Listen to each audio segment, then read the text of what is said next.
Okay, gang. Here's the sitch. Eation. Not this past night, the one that we're just coming off of. The night of 2 nights ago. Alright, last night. If today is the 23rd and I went to bed at 23rd midnight, we're talking 22nd midnight, right? I slept so weird I pulled my shoulder. And so throughout the day I had an ice pack on my shoulder, and it slowly got better over the course of the day.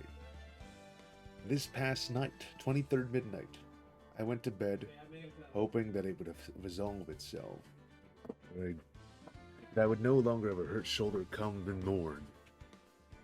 This was not the case, it got worse. And so I'm trying to fix my sleep schedule because my classes are going to start up soon. And I need to go to my classes. And so I went to bed early. I popped 5 melatonin. I tried to go to sleep, couldn't sleep. So I ended up going to bed late and waking up early because I had to wake up to do something. But then my shoulder was garbage. And so then I tried to stay awake and I couldn't. So then I went back to sleep and didn't wake up till 4 in the afternoon.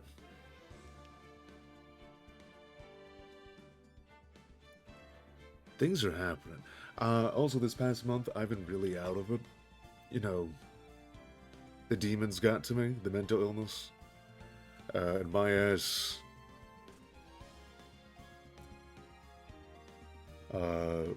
did not edit. I did a few streams, as you might know. I tried to edit, I got a few edits done. But mostly was just not doing it. But I got some edits done, which is really nice. Like, I can show you guys some of what I've been working on.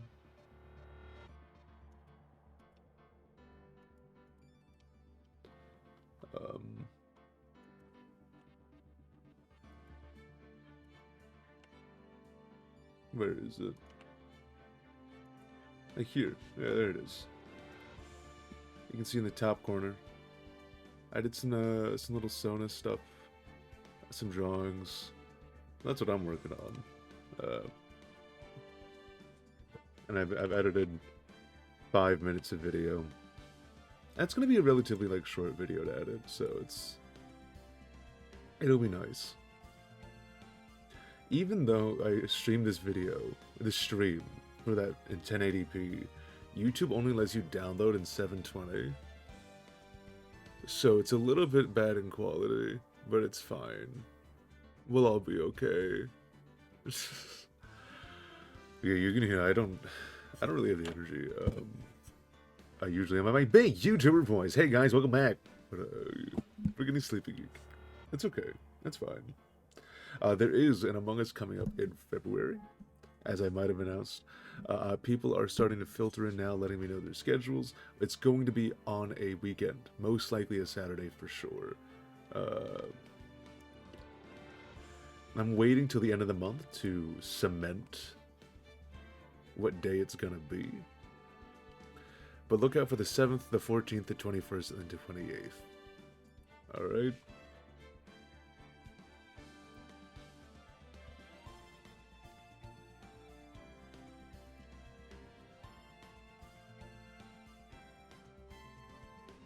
Let me send this to more people.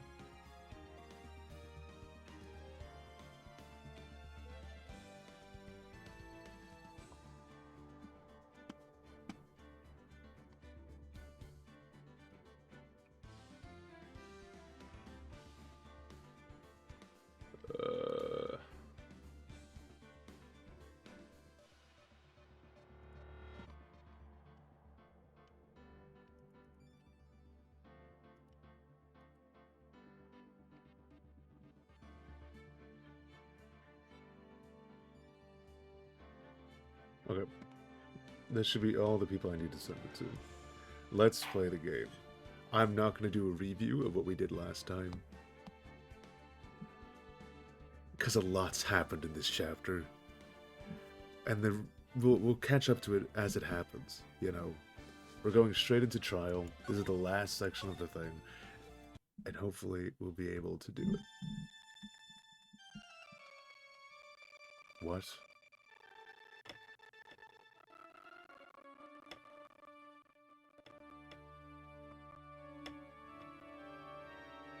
What? Why am I getting ominous piano music at me? Phoenix is hopping. How did I get into this mess? Did I click the wrong save? That's far enough. You can't run forever. Oh, yeah, I hit the wrong save. I hit the wrong save. I hit the wrong save. I hit the wrong save. It's fine.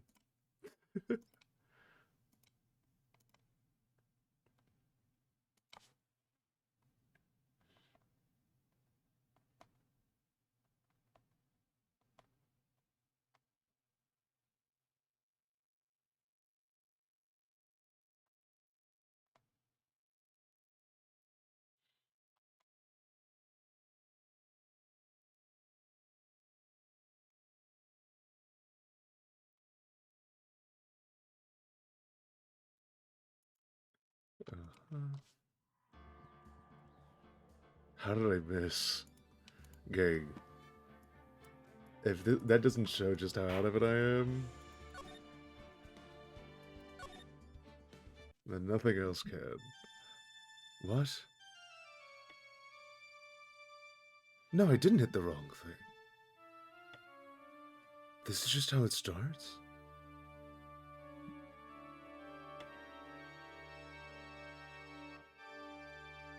Okay, I'll let it play out.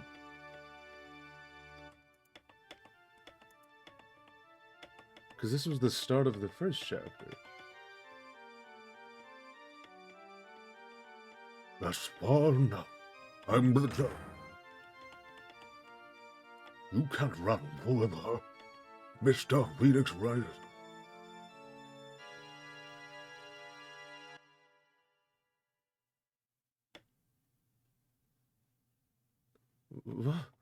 What have I done wrong? I cannot allow you to go on like this. Girl, you gotta dress cuter than that. But I'm just a simple defense attorney. Silence. You are not no longer worthy of your title.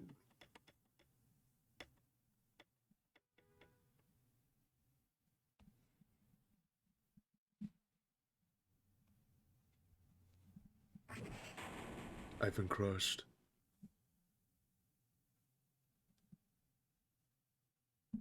They killed me.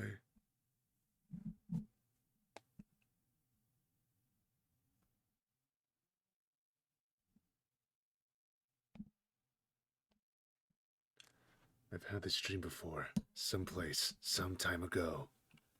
As if this day was written into my destiny. Today I'll stand in court as a lawyer. To prove I kill her innocent.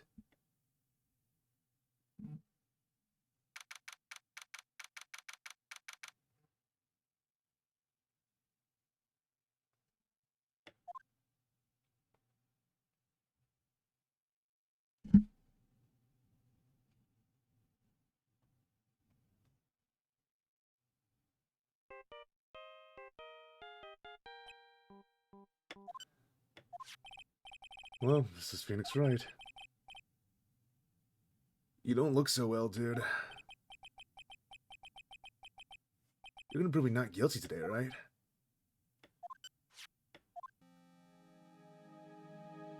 I hung up on him. Where does he get the cup from? AP, please, Mr. Lawyer. Remember, it's not just me. It's your precious friend on the... God damn it. Whatever.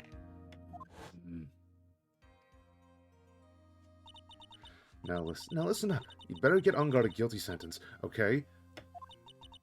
If you get that creepy slime bag of not guilty, I'll never forgive you ever.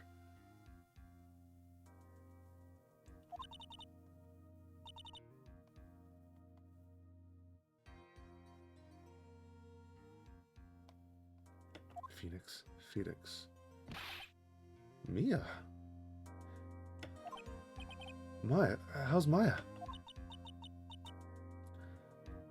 I don't know. You don't know? She hasn't tried to channel me since yesterday. Yeah. Oh. Hello, Aylin. Hi, Aylin. I have a really bad shoulder today, and that had us kind of wiped me out.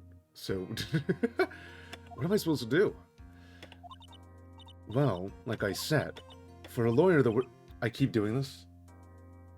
This is what I'm saying. The issue is whenever the people commune with the ghosts. This character's technically dead, but there's spirits here. When they commune with the dead person just wears the same clothes that they're communing with. And so, this character who communed is a little girl who then got replaced with this older woman, so the clothes don't fit. And I still think they could have not done this, but they did it. And so we just kind of have to deal with that. But you can't give up. There's still some hope left. No need for all that. That's what I'm saying. Thank you for the follow. There's nothing left. Not here, not anywhere. Classic anime logic. I have another phone call. Is it Matt on guard? Matt on guard did kill somebody, but he's rich and he hired somebody to kill someone for him, and then that assassin is like a really honorable assassin, so he's like, hey, so even though I killed the person, my client got framed for it, even though technically he is the one that murdered him anyway. So I need you, defense attorney, to clear that guy's name because I kidnapped your best friend, and if you don't acquit him, I kill her. It allows for boob tape. Will you leave me alone? Look, don't call me anymore. I mean it. Eddie's not on guard. You're really mean, pal. Ah, Gumshoe. I'm really sorry. Where are you? Hey, they let me join the investigation team, and we're chasing after the killer, pal. Then you have some sort of lead? Sorry, but right now we got 0 leads on the guy. But we're not gonna give up. Gumshoe. Until the trial's over, until the verdict's handled down, we're going to do everything we can to find the killer. If we can't get Maya out, then you can get on God the guilty verdict he deserves, pal. Have fun. Thank you. Bye. Have fun at work. That's true. I could do that if they found Maya first. You got that, so you have to do whatever you can to make the trial last longer. I have to make the trial last longer? If you go to Mr. Edgeworth with everything you've got, then you two can draw it out. Alright. I believe in you, pal. You and Mr. Edgeworth can do it. Alright, so, believe in us. We're gonna give it all we've got just like you. Got it. Thanks, Gumshoe. It's nice having Gumshoe on our side. He's usually on the prosecutor's side. Hey, FOENIX. You understand now, don't you? You have something money will never be able to buy. Friendship. It's the strongest weapon in the world, and you have it in abundance. How do you make abundance? That's a impossible quiz reference. Looks like we're coming to the end. I have to make the trial last as long, so Gumshoe will have time to come through, or whatever he said. I need to stop hitting this button.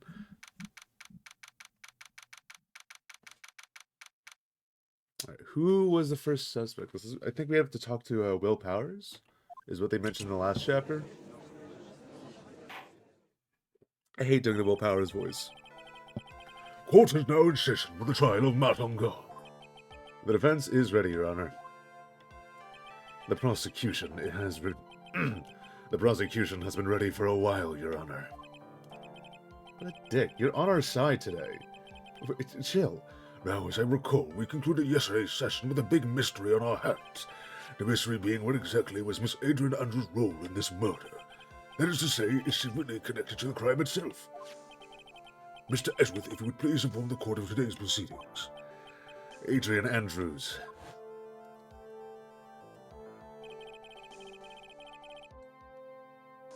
She forged evidence that threw suspicion onto Mr. On Guard,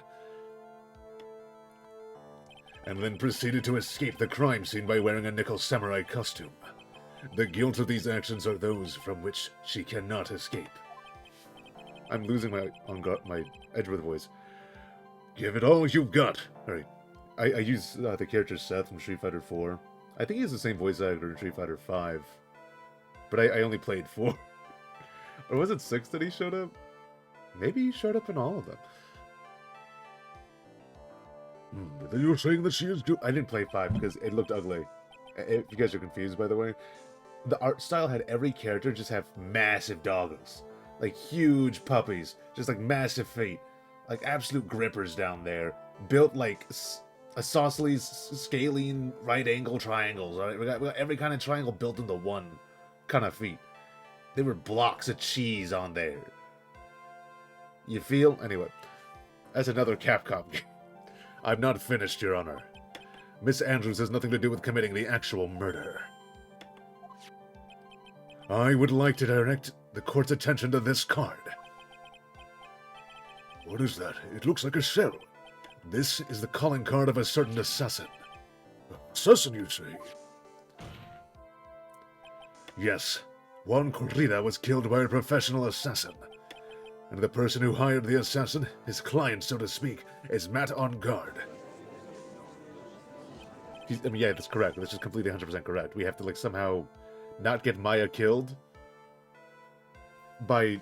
and also have justice be served to Matt on guard for hiring the killer, whose first name is Shelley. That's why his calling card is a conch shell. It's so stupid. What a surprising turn of events. Tut, tut, tut.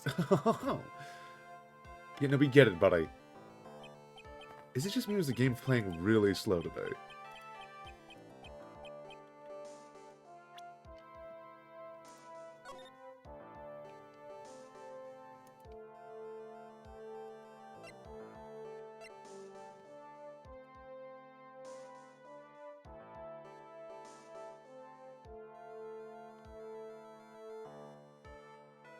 Computer's running kind of slow.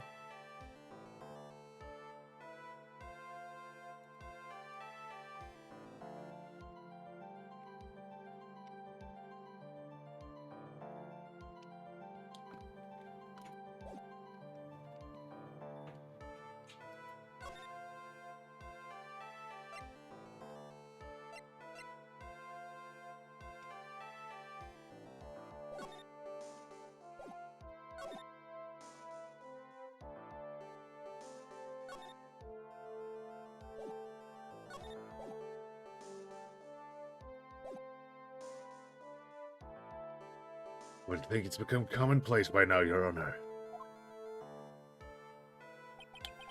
I know what's going on this time, so I know that everything Edgeworth has said is true. But we still have to hold out as long as we can, at least until Maya's safe and sound. I wonder how the trial will turn out today. Now then, please call your first witness, Mr. Edgeworth. The prosecution calls the defendant's mentor, Mr. Will's Power, to the stand. Now then, witness, your name and occupation, please. Okay. No. Okay. I'm, Will Powers. I'm a poor, underpaid action star, and what is your relation to the defendant? Well, that's, I guess I'm sort of a lousy mentor to him in a way, yeah. Mr. Powers, please, you don't need to put yourself down so much. Oh, sorry, well, but I'm just kind of a nothing sort of guy. On the night of the murder, you visited the defendant's room. Is this correct? Yeah. I didn't know that. But, you know, I didn't actually get to see Matt when I went. All you need to do is answer what you're asked. Now then, I would like you to please testify about when you went to Mr. Onguard's room. Okay, sure.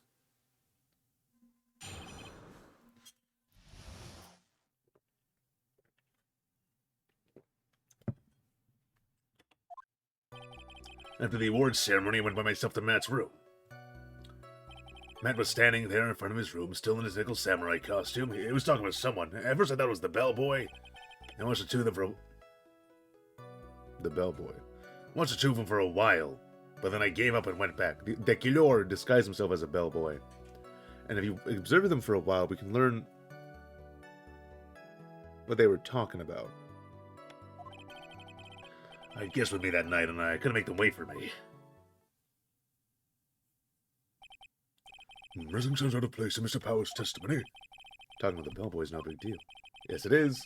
If no one assumes that the person Mr. Angard was speaking with was an...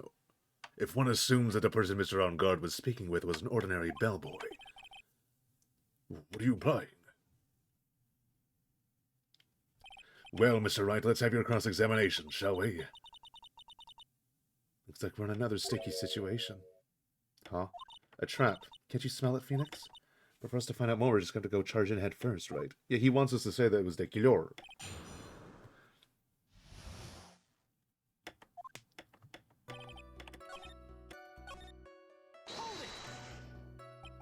At first? What do you mean by that?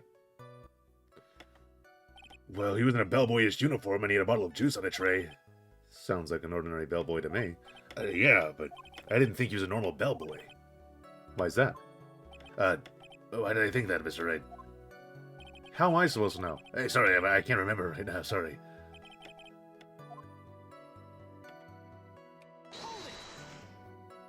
You saw the two of them, the bellboy and the defendant, together, correct? Yeah, the bellboy just wanted to say congrats. Now, while you were watching the two of them, did you notice anything strange? I did feel something weird. I think it was because Matt gave the bellboy a tip. A tip? That's a perfectly normal thing to do. How long did you watch the two of them? Not more than a minute or two, I think. Is that the weird thing?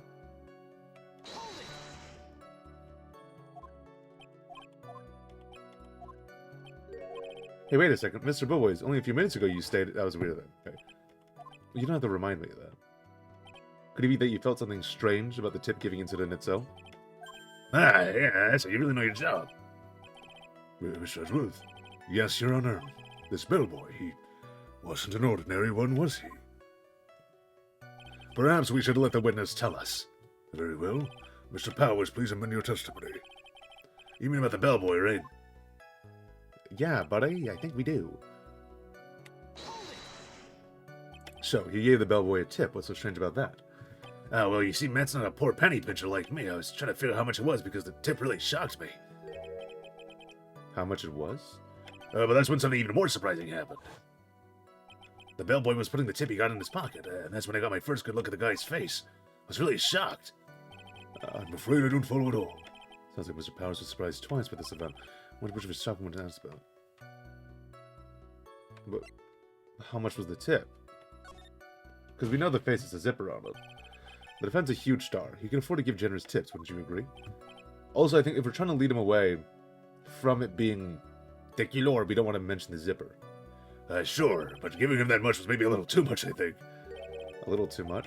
Would you please clarify for the court about how much would you say the defendant gave to the bellboy? Honestly, I don't know. I can't even begin to guess. And why is that? Because he gave the bellboy a really, really fat roll of cash. A roll of cash?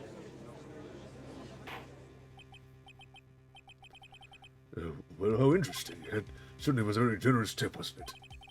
A very fat roll of cash. That can hardly be called a tip, Your Honor.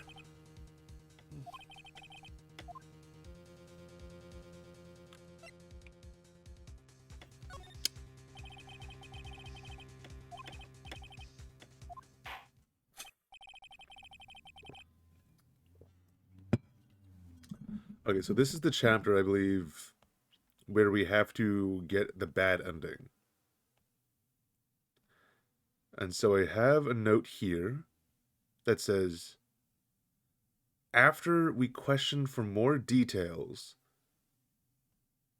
3 times during the testimony later, and we get a uniform to the court record, we have to save and then get the bad ending.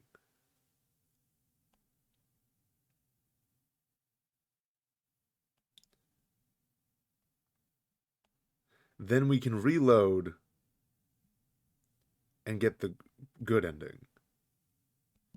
So that's not going to come till later, but we have to keep that in mind. If we see 3 press for more details and a bellboy's uniform, then we gotta save.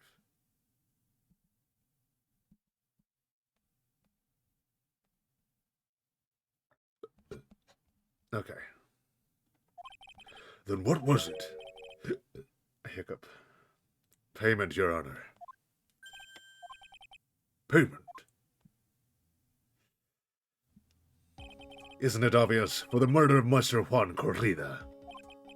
Then the bellboy the witness saw... Yes, he was the assassin.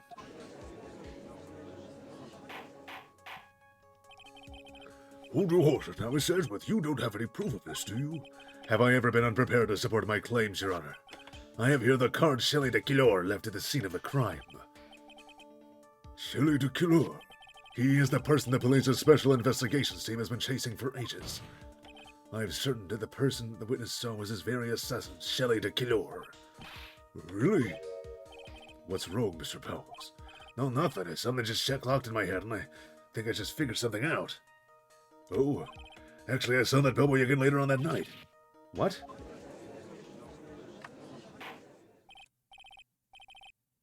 Mr. Powers, please testify. Tell us what you saw. Yes, sir, right away.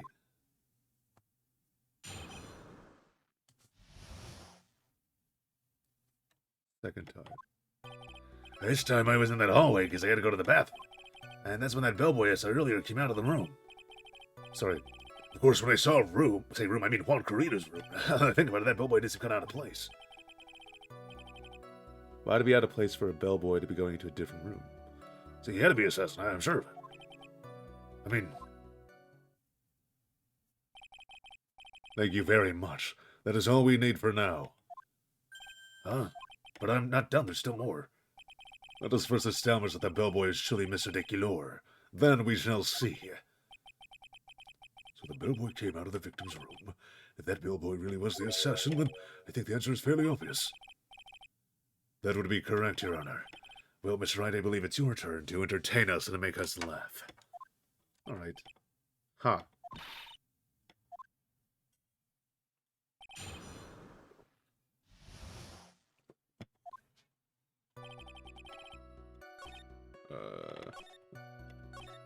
This one. What exactly was so out of place? Right. Why the insipid grin? Well, the bellboy was empty-handed. Empty-handed? That bellboy was one of those room service people, right? But he wasn't pushing a cart, he wasn't holding a tray either. You'd call that a little strange, too, wouldn't you? What if he was dropping off a tray? I agree that is a bit strange, Mr. Powers.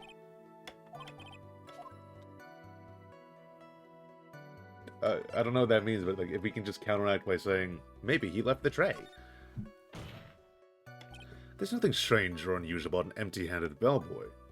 But there really is. There really isn't. If you two are done being school children, bellboys are for room service. There's no reason for them to be empty-handed ever. Your Honor, I ask that the witness' previous statement be supplanted with his new one.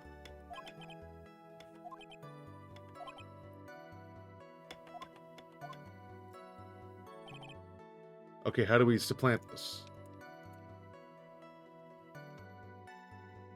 We can say that,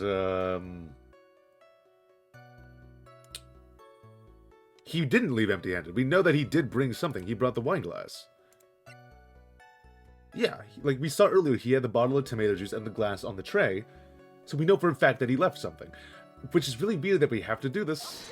Because now we're kind of doing the role that Edgeworth used to play for the other series, where like even though Edgeworth knew what the right answer was, he had to make sure that the case was airtight. So there's like, oh, there's really nothing that could have been done. This is the only correct answer. The guy is innocent. So like even though Edgeworth was fighting us, he would be like making sure that it's as airtight as possible. So we have to do the same thing to Edgeworth now. That's kind of interesting. Mr. Powers. Yeah? You're easily influenced by other people's words, aren't you? As soon as you heard that the bellboy might have been the killer, you got caught up in believing it must be true. But isn't he really suspicious? He's got all those stitches, and... So? A baseball has stitches. Are you saying all baseballs are suspicious because they have stitches? Well, there's also... I mean, what about him being empty-handed? I would like to ask the court to please take a look here. There's the tray right there. This is the crime scene. There is a wine glass next to Miss Cortez's body. Liquid inside this glass is tomato juice. And what now if you look at what is on the top table in the lower right corner here? And you can clearly see it's a tray with a bottle of tomato juice on it. The bellboy had just brought this to Mr. Corrida's room. He left the tray in the room, which is why he was empty-handed when he left. But that would mean that the bellboy had seen and left a dead body in the room. Ah, but can you prove that Mr. Corrida was already dead at the time? Mr. Edgeworth? Yes. I blame you for leading me down this route. I'm terribly sorry. He's terribly sorry. You have to believe him. What is with him? Why is he laughing? Witness, isn't there one more thing you'd like to share with us? Is there? The bellboy was empty-handed. Or should I say empty-handed? I recall you had something interesting to say about his hands. Oh yeah, I almost forgot. That bellboy, he was wearing gloves. Gloves? Yeah, pitch-black leather ones. All the other bellboys don't wear gloves like that, right? Don't wear gloves like that, right? Sorry, I was gumshoe for a second. Black leather gloves. Why didn't you mention the murder? Sorry, it slipped my mind. This does make the bellboy look suspicious. So what if he had gloves? A lot of bellboys wear gloves. Come on, Mr. Wright, that bellboy's wearing black leather ones. So? A football's made of leather. Are you saying all footballs are suspicious because they're made of leather? But that man, he received a large roll of cash from the defendant. Then he was seen leaving the crime scene wearing black leather gloves. I don't think that even someone like myself can believe he was just another bellboy. It seems that we've finally come to an understanding. Now then, witness, please continue with the rest of your testimony. Oh yes, please tell us more. Okay.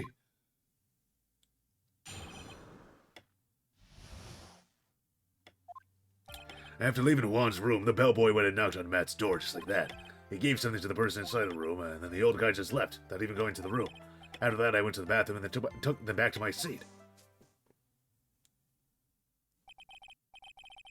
What? What did he give? So the bellboy, after leaving the crime scene, next went to the defendant's room. Yeah, I kind of saw that by accident. Some accident? I say you saw too much. What's suspicious to high heaven? I think it's safe to say that we can no longer consider this bellboy to be normal. Now then, let's get started. Mr. Wright, your cross-examination. Yes, Your Honor. Right, let's push him on he gave something.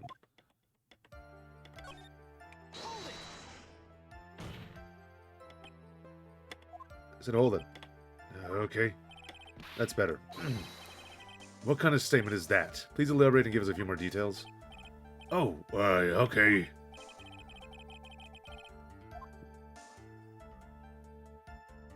Ask about the something. He gave something to this person. Yeah. What was this something? If I remembered what it was, I wouldn't be calling it a something, would I? This implies that something was removed from the scene of the crime. Are you sure? You really can't remember, Mr. Powers. I think it was something kind of small. This is an incredibly crucial piece of information. Please try to remember what it was. I'll try. In the meantime, let's talk of another point, namely what the bellboy did next. Oh, so after he gave the persons in the room the thing.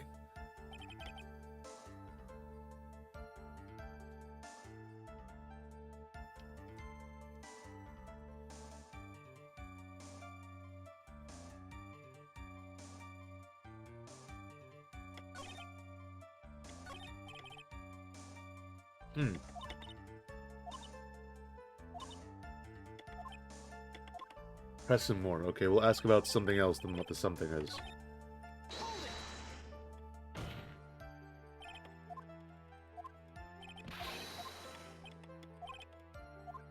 Ask about the person inside. So who took this something the bellboy handed off? Actually, I don't know. What do you mean? I'm sorry, but I only saw the person's arm. Only an arm? Then you're saying you didn't see the person's face? Yeah. I'd like to summarize the testimony up to this point, if you don't mind. When the bellboy left the crime scene, he immediately went to the defendant's room. There he handed a small item of some sort to the person inside. As for the person who received the item, all you saw was the person's arm. I could see. Yeah, it was just like that. Why is he still wearing his tracksuit, suit and tie? Oh, not suit and tie. Well, whatever that fluff thing is. A weird ascot. A lacy ascot. Mr. Edgeworth, is all that really this important? Of course, Your Honor. I think this is of the utmost importance. This is when whatever was removed from the crime scene was handed over to the client. I mean, the teddy bear with the camera in it instead of Matt on Guard's house. No, because that was found inside of Juan Corrita's room, so it wasn't that. What was handed off? It has to have been a bear, because that's everything that's in Juan Corrita's room.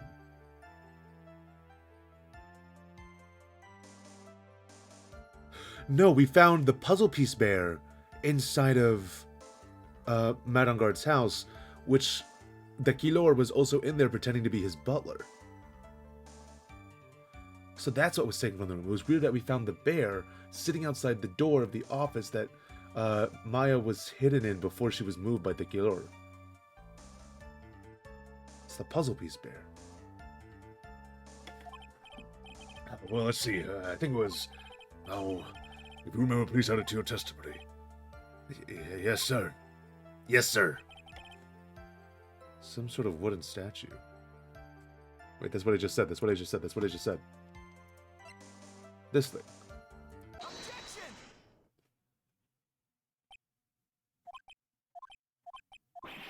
What was the point of that pregnant pause? Where did that objection come from? Speak up. It was me, Your Honor. What is it, Phoenix? I have a feeling that something bad's gonna happen once I show this. Mr. Wright, if you have something to say, please spit it out. Yes, Your Honor. Mr. Powers, there's something you saw. Was it this item? Oh, hey, that's it. That's the something. Wow, Mr. Wright, you really figured it out. I recall we found this at Matt on Guard's mansion. The defendant's house? We could probably say that because we found a killer at the mansion that he was trying to frame Matt on Guard. We could go with that. And put all the blame for the killer. What does that mean? It's simple, Your Honor. Surely the killer assassinated Juan Corrita in his room, and then he stole this wooden bear from the scene of the crime. Then a bear being found in Mr. Ongod's mansion would mean. It goes without saying, Your Honor. Mr. Matt on Guard is the killer's client. Nuh-uh, I'm going somewhere with this. Order, I said order. Mr. Wright, this is the most unfortunate turn of events for you. Not yet.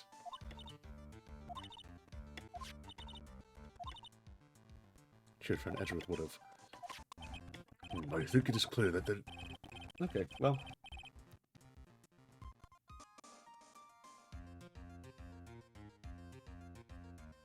Can I see that piece of text? No, I can't. I'll take it.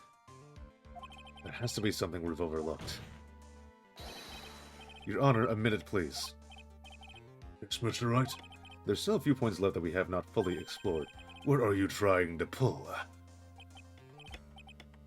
Get on that, Mr. Wright. What questionable point would you like to explore further?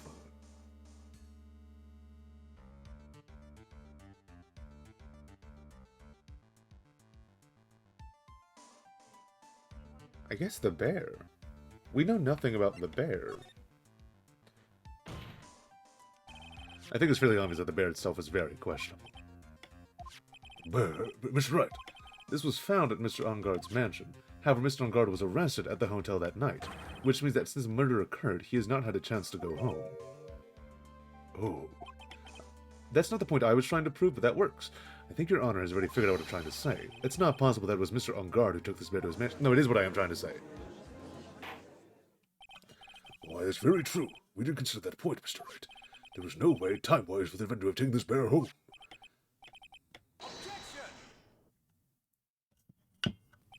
You haven't gotten the best of me yet, Mr. Wright. What? I remember it clear as day. I remember what you muttered to yourself at Onguard's mansion. We have this area completely surrounded. There's no way for him to escape. I can't believe it. That butler all this time, he was Dequilor. Dequilor and Onguard were working together, so to speak. And Dequilor was hiding at Onguard mansion as its butler. What a bold move.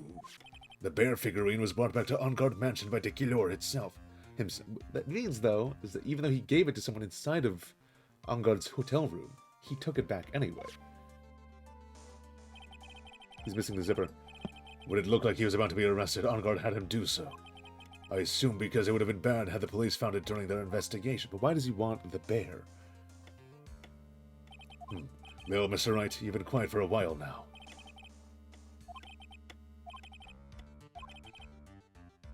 Shaky place in the testimony. So I guess we'll do the other option. The person who received the bear, because we don't know who it was just the arm. There was one thing in Mr. Power's testimony that was very unclear, and that is the identity of the person who received the bear. Yeah, no, we got that. As long as we don't know who it was that took the bear, we can't be sure of... What is it, Mr. Powers? If you're going to scream like that, at least give us a good reason why.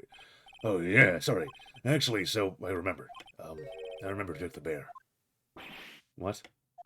Really? I mean, I only saw his arm, but the arm, it was a Nickel Samurai's arm, I swear. Agent Andrews was in the costume. The timing doesn't line up.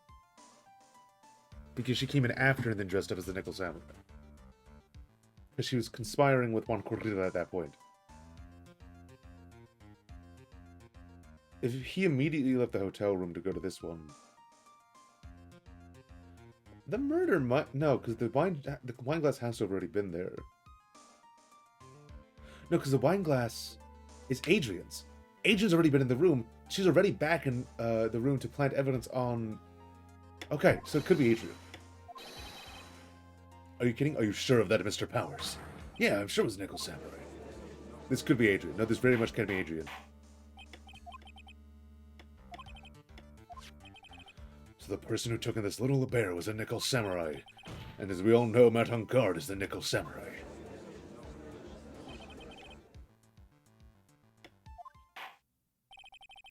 I think we've heard enough. We don't know where this bear figure went. No, we don't.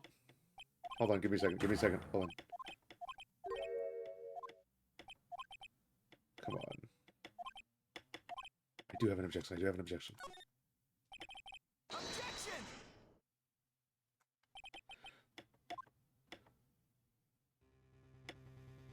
Your Honor, right now we have these two reasons that we might find as the assassin's client. Reason number one, he accepted the bear figurine from the assassin. Reason number two, that very same figurine was found at On Guard Mansion. However, it's possible that this is all the work of a certain other person. What are you saying? What I'm saying is it's possible different persons to Kilior's real client. The real client? Yes. Is this all you have?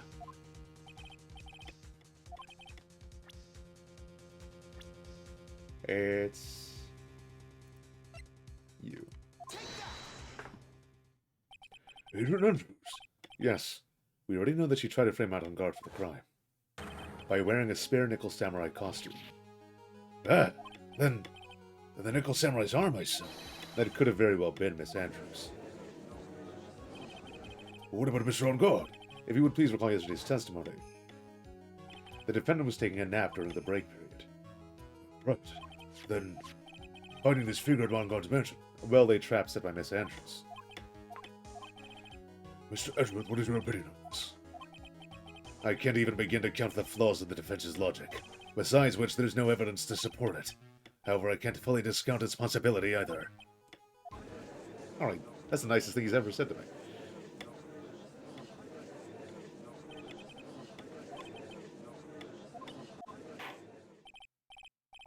Alright. Your Honor, for the benefit of the defense, I'm willing to play along with his what-if game. The prosecution is prepared to challenge the defense's theory. Mr. Wright, even you must have thought it strange and wondered. Why would the criminal want this little wooden bear? I did think that. Why do you ask? Is there something special you think about it? Absolutely. And I'm sure that once the court knows its significance, the true killer's identity will become crystal clear. Your Honor, the prosecution calls upon a witness who will clear all doubts against Miss Andrews. Who would that be? It's quite simple, Your Honor. Miss Adrian Andrews herself.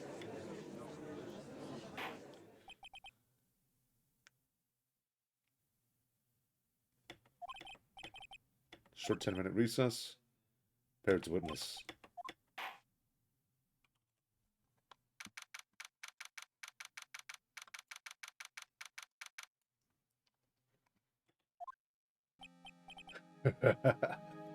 Oh, I knew it was a good idea to hold her hostage. Don't you agree, Mr. Lawyer? I never thought in your desperation you'd try to pin the guilt on Adrian. Isn't it? Pearl? Oh, where's Mia? I don't know. Really strong power suddenly called her away. A really strong power.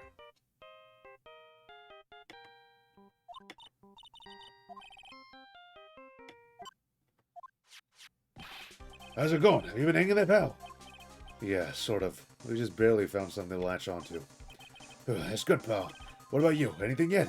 What about you? Anything yet? Have you figured out what the killer and Maya are? Well, we still don't have any leads, but... What? We don't have any more time. If we just had one, even a single clue would be really helpful. Okay.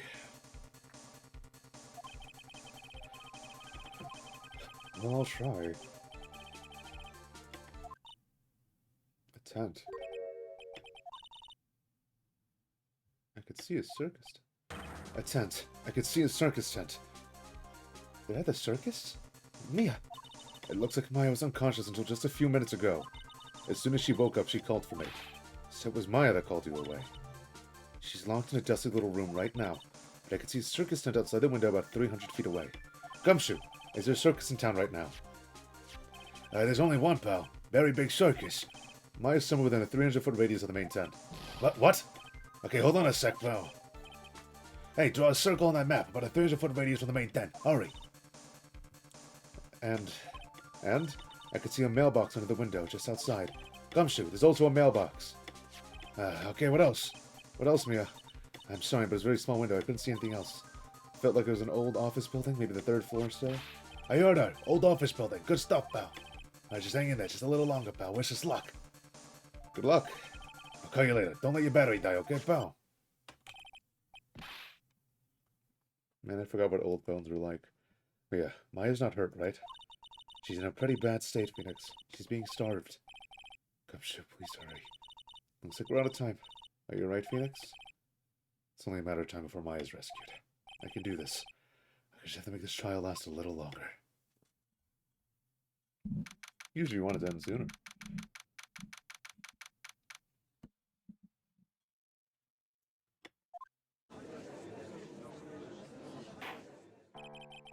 Court will now reconvene. The killer, the man who murdered the victim, handed this to his client. From this, one obvious question arises. Why this particular item? I believe the answer to that question will provide us with the name of the real culprit. Now then, the prosecution calls the defendant's manager, Adrian Andrews, to the stand. Currently, the witness is accused of tampering and obstruction of justice.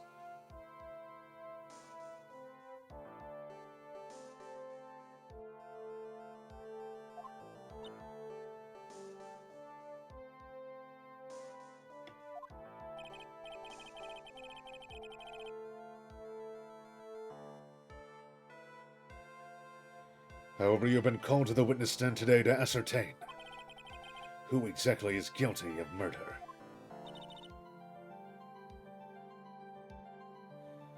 I understand. Very good. Now, have you ever seen this bear before, Miss Andrews? Of course I have. You have seen it before? That's right. It's only natural that the witness has. Miss Andrews, could you please enlighten the court of this bear's secrets? All right.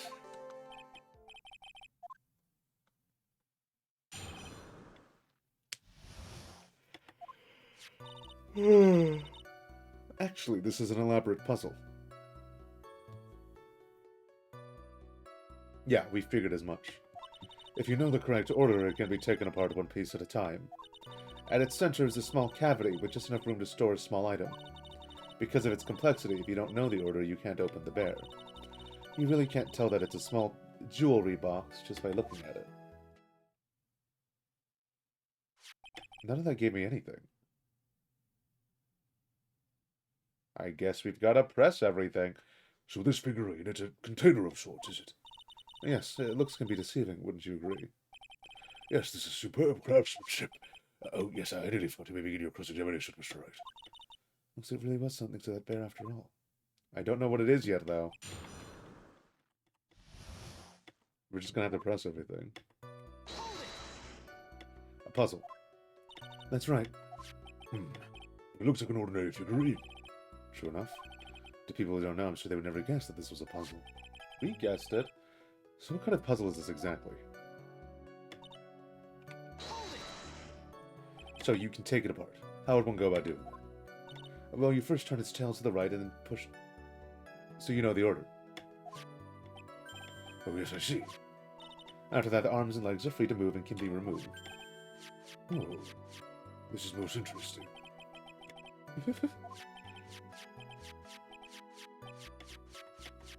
Is he trying to solve it? Oh, don't mind me. Go ahead and continue. So what do you find after you take the puzzle apart? And how do you know about this? I know because I was the one who bought it. Huh? It was a souvenir from when a friend and I went to Switzerland. Then this was a present from you. That's right, it was a puzzle in the shape of a bear. I thought it would be perfect for Juan. You revealed yesterday that he doesn't like bears.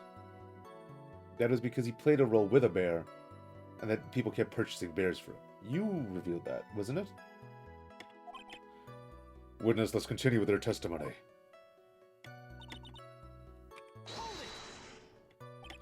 So who exactly knew how to solve this puzzle?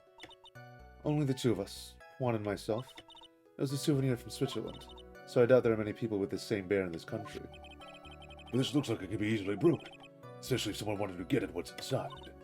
Well, it's a toy, but it can never be the same once again it's been broken.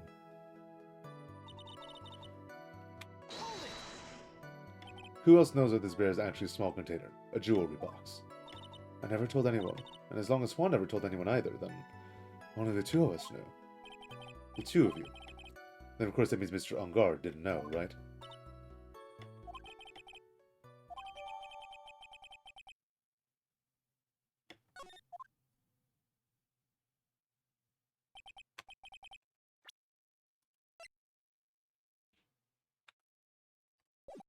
Well, Mr. Wright, I think even you have come to realize that there is one very important fact we've uncovered, and that is this. This bear is actually a jewelry box. Why'd you say it like that? What?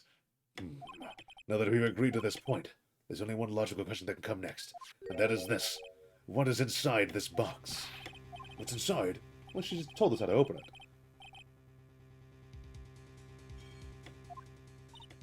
Open the box.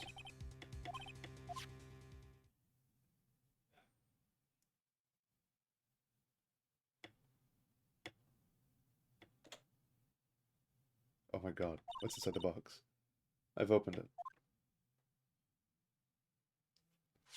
Is this what you wanted? What is that? It looks like a note. I don't think we need to guess at what that is. No way it's Celeste's note. No way is that Celeste's note.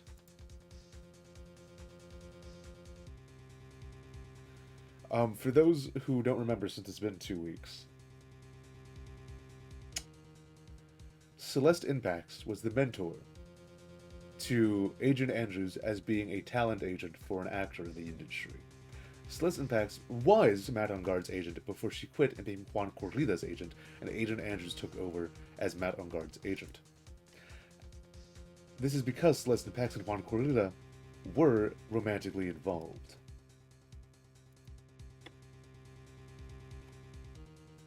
Because of this, when Celeste committed suicide and left a note, we think she left a note, Juan came across her body and potentially hid the note, because something was on it that would have ruined his career, or Matt Ungard's career.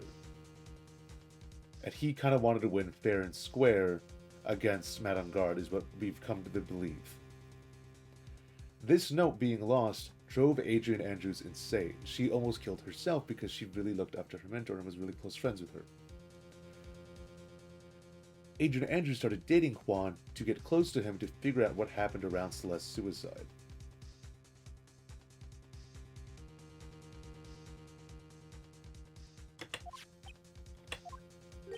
It's the suicide note. The suicide note? The suicide note left by Juan Corrida's former manager Celeste in Pax. Until now, no one knew of its whereabouts. But just as we suspected, it was hidden. Hidden by the victim Juan Corrida himself. So after Adrian bought a gift for him, he hid it inside. It seems Celeste in Pax had very beautiful handwriting. That's not the time. She just as beautifully signed her own name on this document. This is most definitely the note she left right before she committed suicide.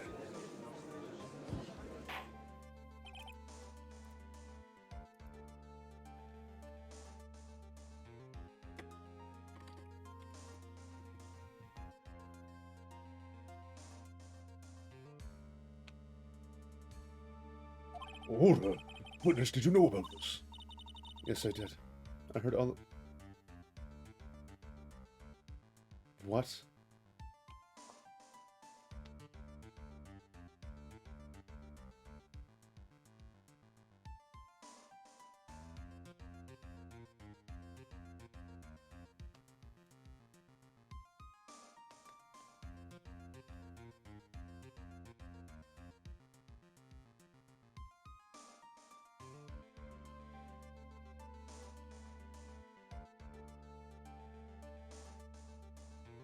Well, I need to check something.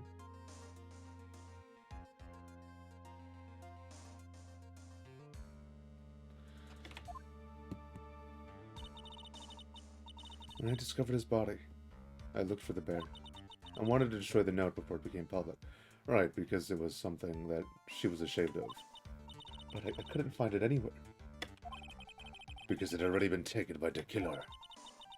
Everything's going into Mr. Edgeworth's face, so now that the suicide note has been found, what's the next logical question?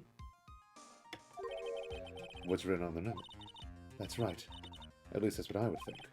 Now then, I believe it is only appropriate the contents of this note be made known. I can't stop you, can I? I went through so much just to get my hands on it. I was going to burn it for her sake. I'm deeply sorry, but I can't allow you to persuade me to stop.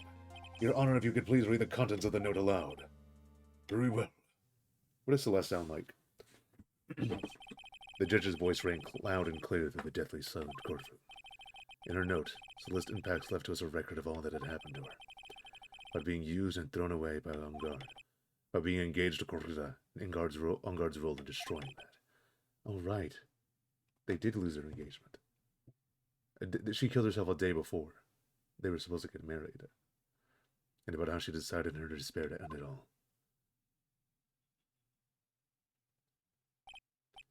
And that's all Miss Impax had to say. There is one thing I would like to say here. The prosecution has no interest in slandering Mr. Angard. Then what? Our intention, Your Honor, is to establish a motive for murder. Isn't that correct, witness? Yes. On the night of the murder, Juan was going to make the contents of the note public. After the post-ceremony show, he was going to hold a press conference. My word. Angard values above all else his refreshing like a spring breeze image, which is why he had to stop this note from being made public, at any cost. Woof.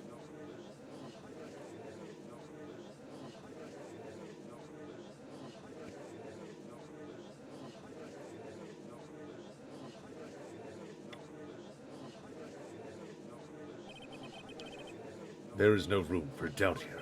Mr. de Quillor's client goal was to obtain this suicide note. The only person who needed this note that badly is the defendant. Listen, but he didn't know about the... Did he? It doesn't seem like he knew about the conference. I can't remember if he revealed that he did. Let's not forget that the bear with the note inside was found at the defendant's house. It seems that we've come to the truth at last. Hey. Goodness gracious. Nice.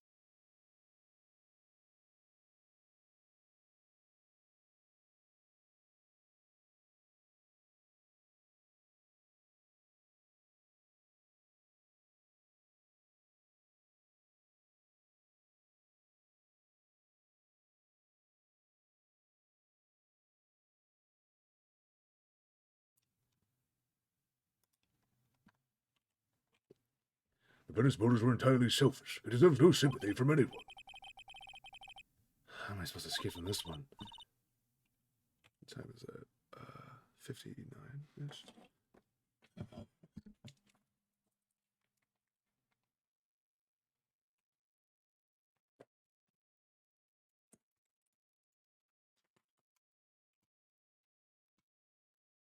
Hesitation, Phoenix. Gumshoe hasn't called you, so you know what you must do.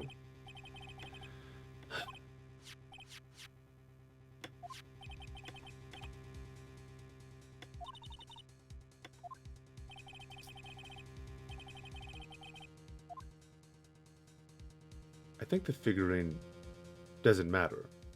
Because we know that what mattered was inside the... So we're going to go with the note. Objection!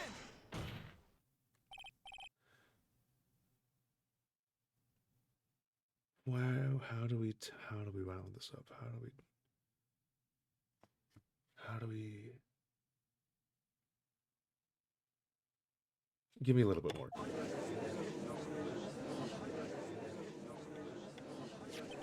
I think Your Honor believes that Madame Garde killed in order to obtain this note. Yes, that is correct. But that seems a little strange. In fact, I think there's a contradiction here. This note was hidden by Mr. Corrida until the night of the murder. If that's the case, I see that Madame Garde could not have known what was written on this note. Oh, Yeah. I did say this earlier, but I don't know how we're supposed to... One, he didn't know about the press conference. Two, she didn't burn the note even though Juan Corrida told her about it. Because she wanted to, like, be in Juan's good graces or something? So it's like, if she knew what was in it, then why didn't she do anything about it beforehand? But it's like, he wanted to use it against Madame Garde. So, like, he would never let her have it? God, I'm blanking. What happened last chapter?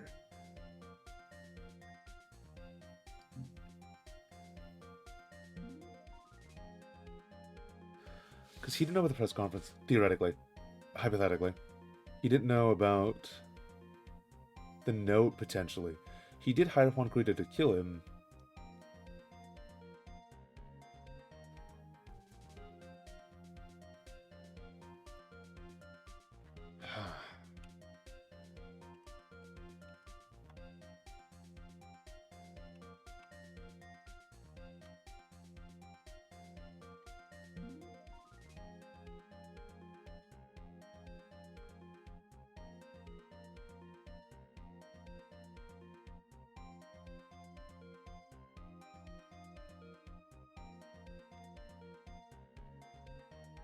What am I not clicking?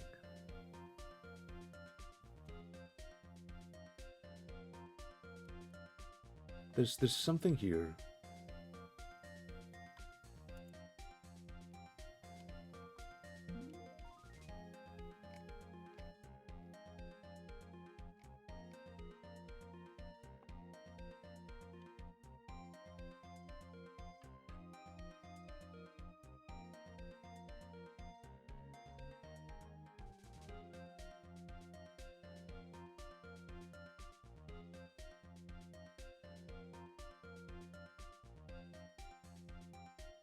Okay, I think we just need more information. I really have nothing. I think we're just gonna follow this.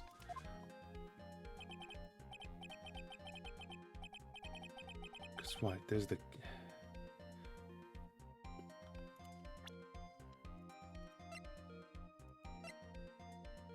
Right, there's a spy camera inside the bear. Guard probably bought the bear because it's the same price. Angard and Celeste were romantically involved before Celeste was involved with Juan Corrida. This bear had the suicide note inside of it. This is the spy camera itself. This is the killer's calling card, so we know he has to be involved. Madame Garde might have known about the note if he's been spying on Corrida.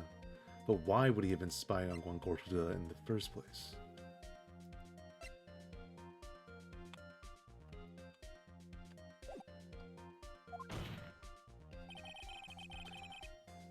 No one in the right mind would kill for a no without first knowing what it said.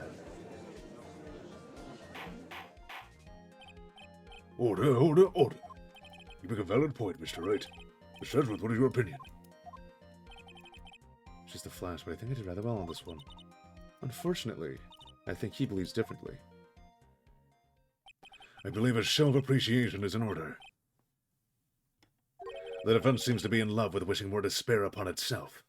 All right, man. I would like to direct the court's attention to this. What is that? It's a very small video camera, Your Honor. This type of camera is commonly used as a means of spying. Spying? What the? I thought that spy camera was in my possession. Madame Guard and the victim both thought of the other as their biggest rival. They even went so far as to use this type of item to find each other's weakness. And victim Juan Corrida was being spied on. His personal life was being watched by none other than Madame Guard.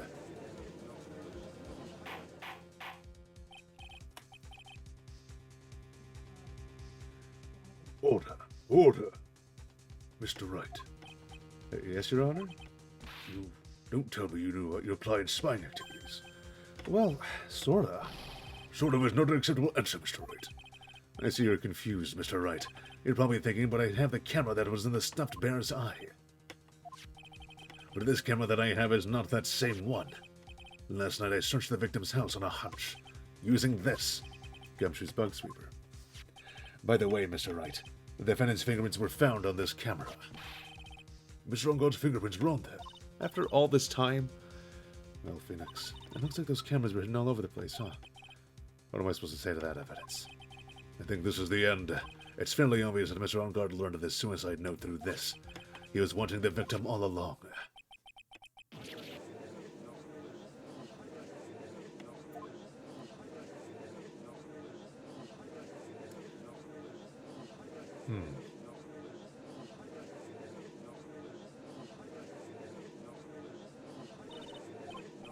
Don't insult the way I'm sweating.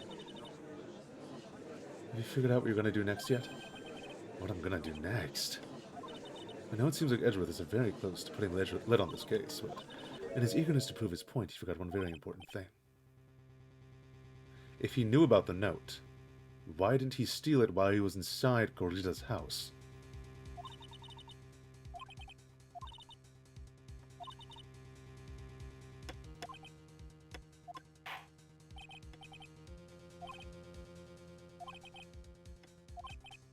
It's the suicide note. I have an objection, Your Honor. That was about the weakest objection I've ever heard, Mr. Wright. Your Honor, the defense has no intention of letting this go so easily. You're beginning to sound desperate. That's just your imagination, Your Honor. Mr. Edgeworth, this is not like you at all. In your eagerness to prove your point, you've forgotten one very important thing. Isn't that what I just said? Okay, well, I have to say what you said because you're not the attorney. So you're telling me that I forgot something? You're so close, Mr. Edgeworth. But there's something you should really examine about this piece of evidence. That's Miss Max's suicide note, correct? Who knows? What? I mean, sure, this suicide note was found inside the bear. This bear was in my possession until only a few moments ago. Which means the handwriting on the suicide note is yet to be analyzed. Oh. So, as to whether this pivotal piece of evidence was really written by... I mean, that's a fair point, but... I think my point's better. If Vanguard knew about the bear all this time, was inside Juan Corrida's room to put a new bear inside of it, with his fingerprints. I guess he could have mailed it, but, like, you know... That is yet to be even... proven. Hold on. That is yet to be even remotely confirmed. Order, Mr. Wright. You can't seriously be suggesting. Mr. Wright, you are saying this suicide note is a fake? Well, yeah, you haven't stolen it. And I think that you wanted to. Like, so many people wanted to steal this thing, and yet it hasn't been stolen, even though everybody seems to know where it is. Miss Andrews, you're the one who tried to pin this murder on Mr. Onguard. Who's to say you didn't create a fake suicide note and put it into this bear? How dare you? Your Honor, the defense is indiscriminately accusing the witness again. There's no evidence linking the witness to the suicide note whatsoever. But if this is a fake, then the witness is the only person who could have made it. What? Recall the witness's testimony concerning this figure 8. The only person other than the victim who could have solved this puzzle is the witness herself.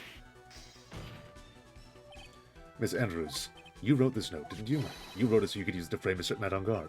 Well, hold on. I didn't know such thing. Right. If you're going to pronounce a suicide note a fake, then show this court some evidence to support your theory.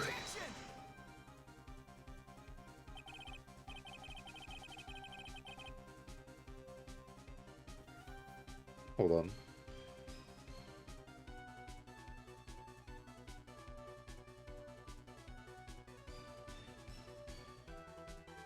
Give me a little more. That means the burden of proof lies with you, the prosecution. That's enough. Mr. Edgeworth, can you confirm the handwriting on the suicide note?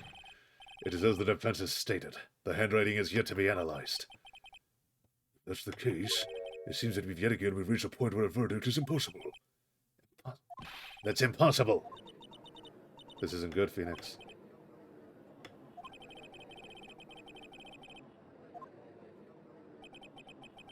I don't want to have to do this, but I don't have a choice. I request that both the prosecution and defense further investigate. I think we reached the end of the line.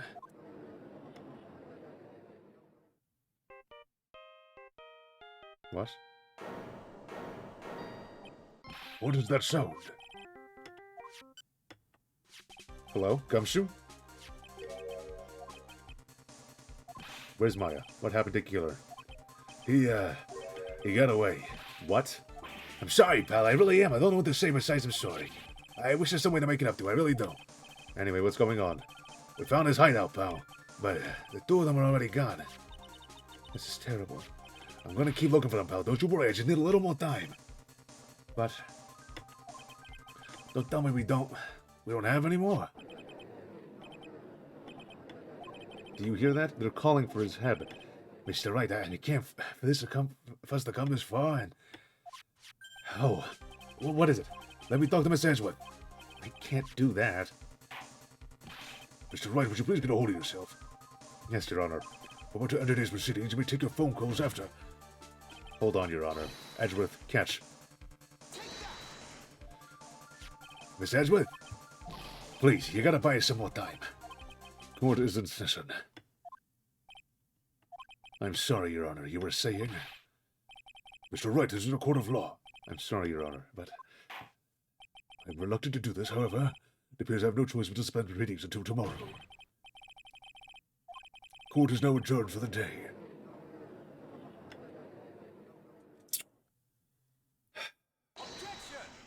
Edgeworth? Please wait, Your Honor. What is it, Miss Edgeworth? I humbly request another 30 minutes of Your Honor's time. For what purpose? We can perform the necessary tests on this piece of evidence in that time. Can you really obtain your results in 30 minutes? I believe we can, Your Honor. Wouldn't it be better if we adjourn for today and then reconvene tomorrow? 30 minutes, please, Your Honor. That's all I am asking for. Please, Your Honor. Very well. At the prosecution's request, this court will now take a 30-minute recess. Sorry, I was holding a little brush that cleans your keyboard, and I threw it at the desk, and I realized that makes noise. We advise I will not allow another recess today. The court will now take its final recess of the day. All right.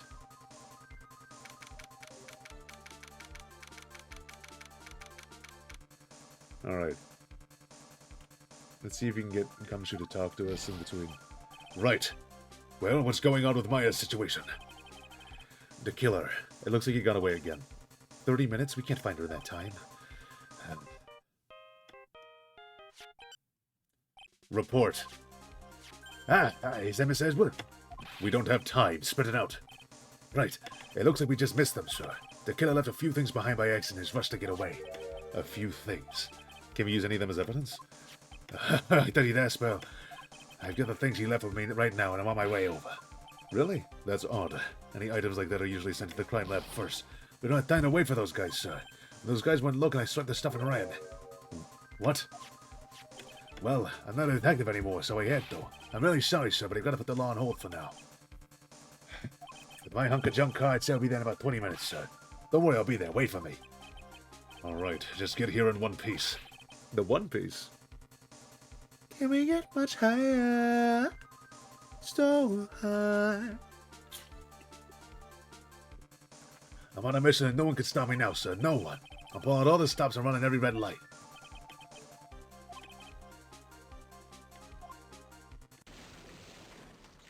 What? Is there a blackout? What's wrong? Detective Gumshoe, answer me! No one can stop me. He's French. No one can stop me. The killer crashed his car into Gumshoe's. It sounded like he had an accident. I'm guessing his cell phone broke as well. What's he thinking? We've got to hurry and call for help. We have no idea where he is. His cell phone is broken and he wasn't driving a patrol car, so no radio either. Also, if we don't get to those items before they do, the police will take possession of them. We can't let that happen. Well, if there's a way we can find out where he is, then we stand a chance.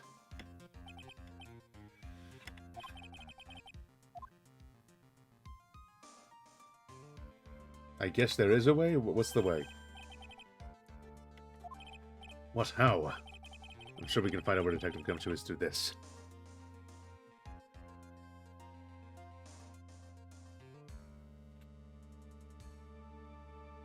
Oh my god.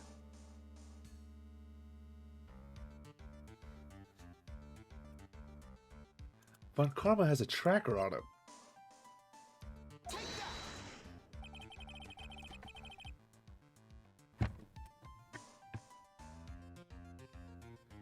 Why are you bringing up Francisca at a time like... Oh, I see. I'll try to get in contact with her. The chances are slim, but that's all we have.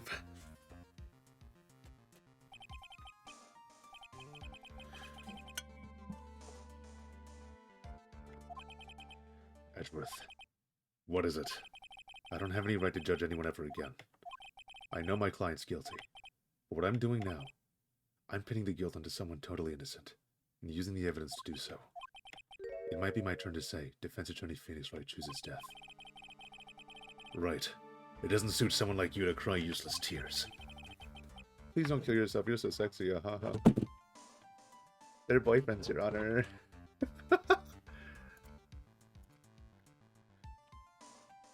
Whether you did your job well or not, that can only be seen after the verdict has been decided. The verdict. Is Prosecutor Edgeworth here? Yes, bailiff. There's a phone call for you, sir. They said it was extremely urgent. They're probably finished with the handwriting analysis. I have to take this call. In the meantime, think hard about what it is you must do.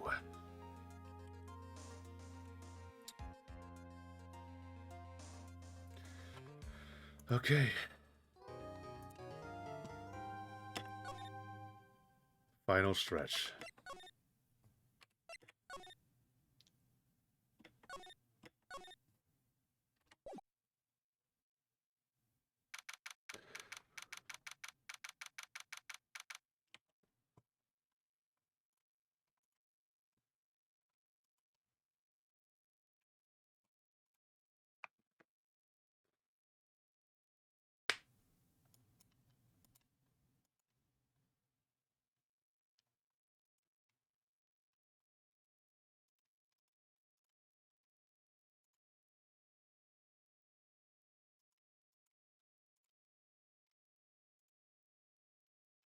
I'm going to save a few things for editing later, because I got sent the assets.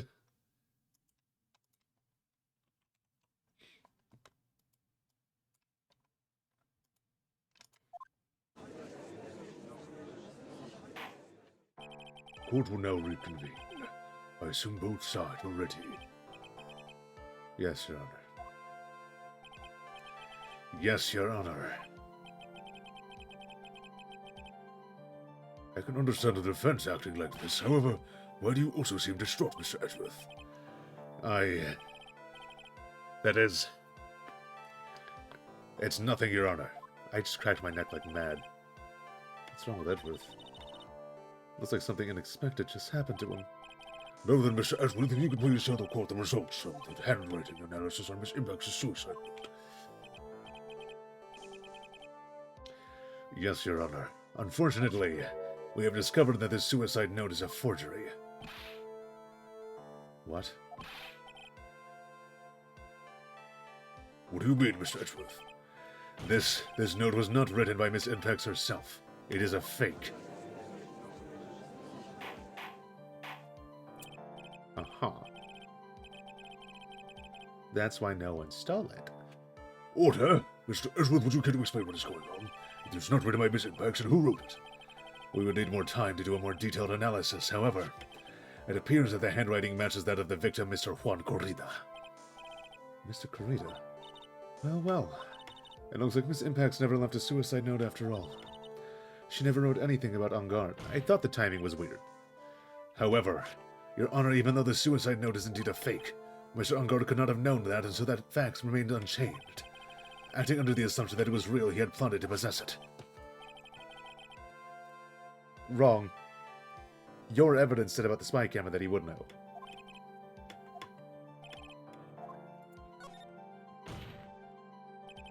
I didn't know that I'd get the chance to say that.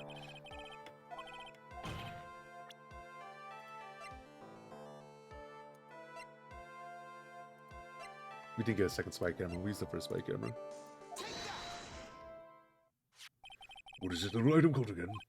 A video camera, Your Honor. A small one, but... Oh, that's right, a camera. You kids, you fancy toys nowadays. Mr. Edgeworth, earlier you claimed that Mr. En Garde knew the existence of this note because he was spying on the victim. Isn't that right? If that were true, then this means Mr. En Garde would have known that the victim had forged the note. So, though, the defendant knew the suicide note was a fake. If that's true, then the situation suddenly changed in a very dramatic way. I mean, that doesn't mean anything, because if you were to hold a press conference, and En Garde knew about it, he would still not be able to say that he knew that it was fake unless he revealed that he was spying on Corrida. So he would still might need to kill him. That's not a lot. The prosecution's theory is as to what Mr. Oh, he could just ask for an investigation to the note's handwriting. Theory as to what Mr. En Garde's motive for murder was, it has suddenly disappeared into thin air. Your Honor, it's not as if Mr. En Garde murdered Mr. Corrida 24 hours a day. Perhaps the victim wrote the note in a place Mr. En Garde didn't know of. Well, right back at you, Mr. Edgeworth. Why don't you show some proof that the victim made the forgery at an unknown place? Order. Mr. Edgeworth, looks like this time it is you who has dug his own grave. As I figured. As you figured? As I figured, it came down to this after all. What? Mr. Edgeworth, we're not making any sense. When I heard the results of the handwriting analysis, I thought this might happen. The question is, what next? What next? If the prosecution can't prove Mr. En Garde's motive through the evidence, then we must prove it from another angle. Well, I agree with you there. Your Honor, the prosecution would like to call a witness to the stand at this time. Well, that's fine. However, this witness is a little unusual. Unusual? What sort of witness is this person, Mr. Edgeworth? This witness is one who is perfectly fit to answer once and for all the question of who was it that hired Shelley de Killor.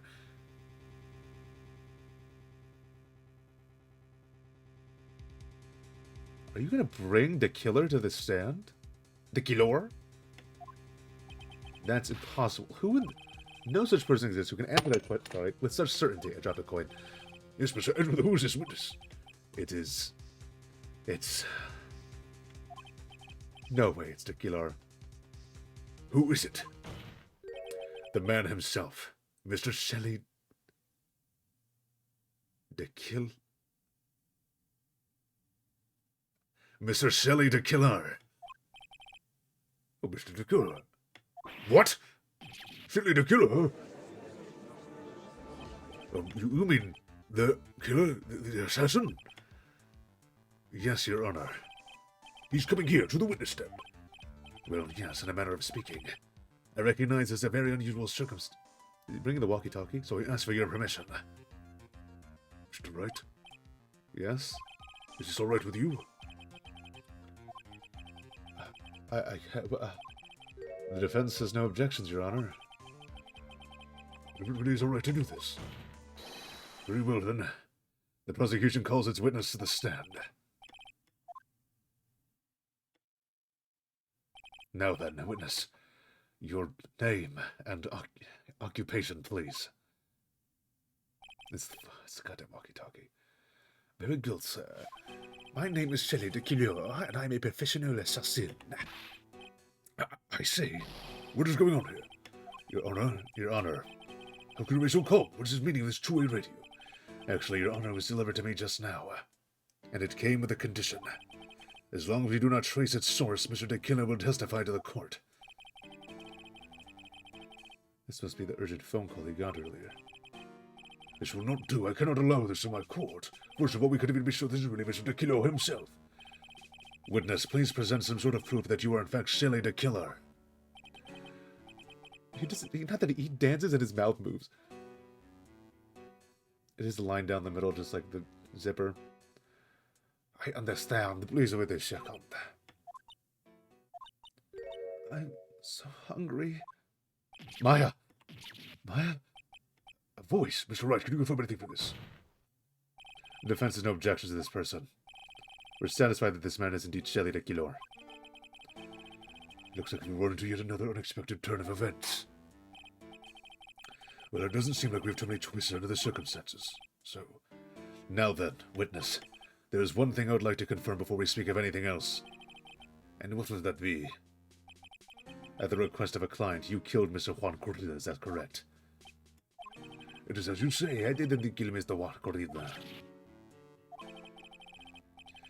Now that we have answered that, let's move on to the name of your client. Very well. It's just a bad dream. A bad dream. What is he going to say?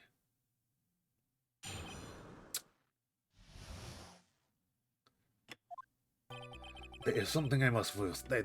To an assassin, nothing is more important than the trust between a client and himself. And that is the reason I am here today as his witness stand. It is my wish that you grasp his answer before I give the name of my client. Mr. de Quilleur seems to be a very clever man. And I must say he seems to be mocking us.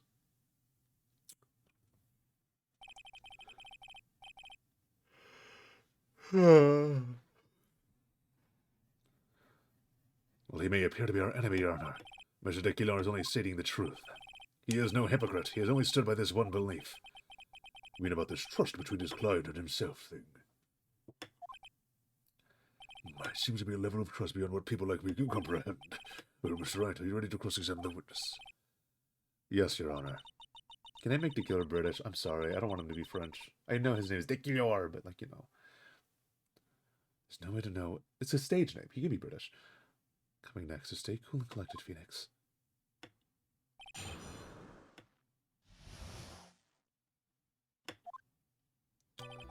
There's something I must first state.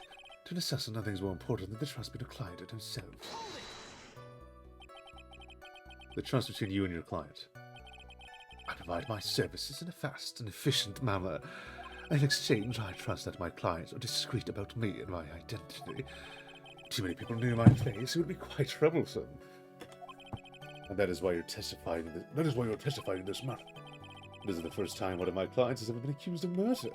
I must preserve the clerk name so my clients can trust me. But couldn't someone stab you in the back and break your trust?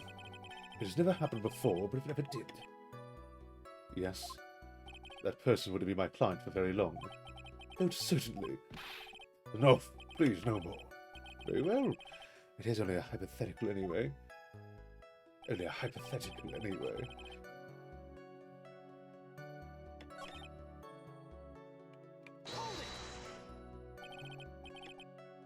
We understand. Please tell us the name of your client. I cannot do that. I have a few things to say before I do. It's not good for your health to be so aggravated. You won't live very long if you let everything bother you.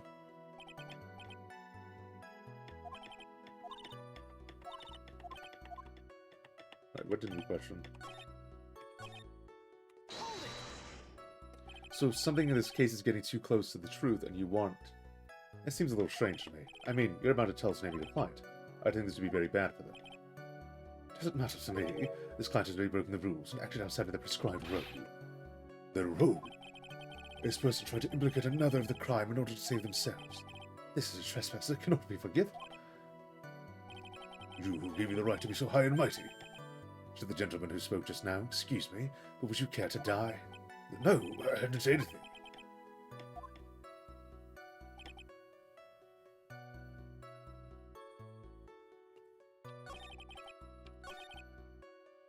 Hold it!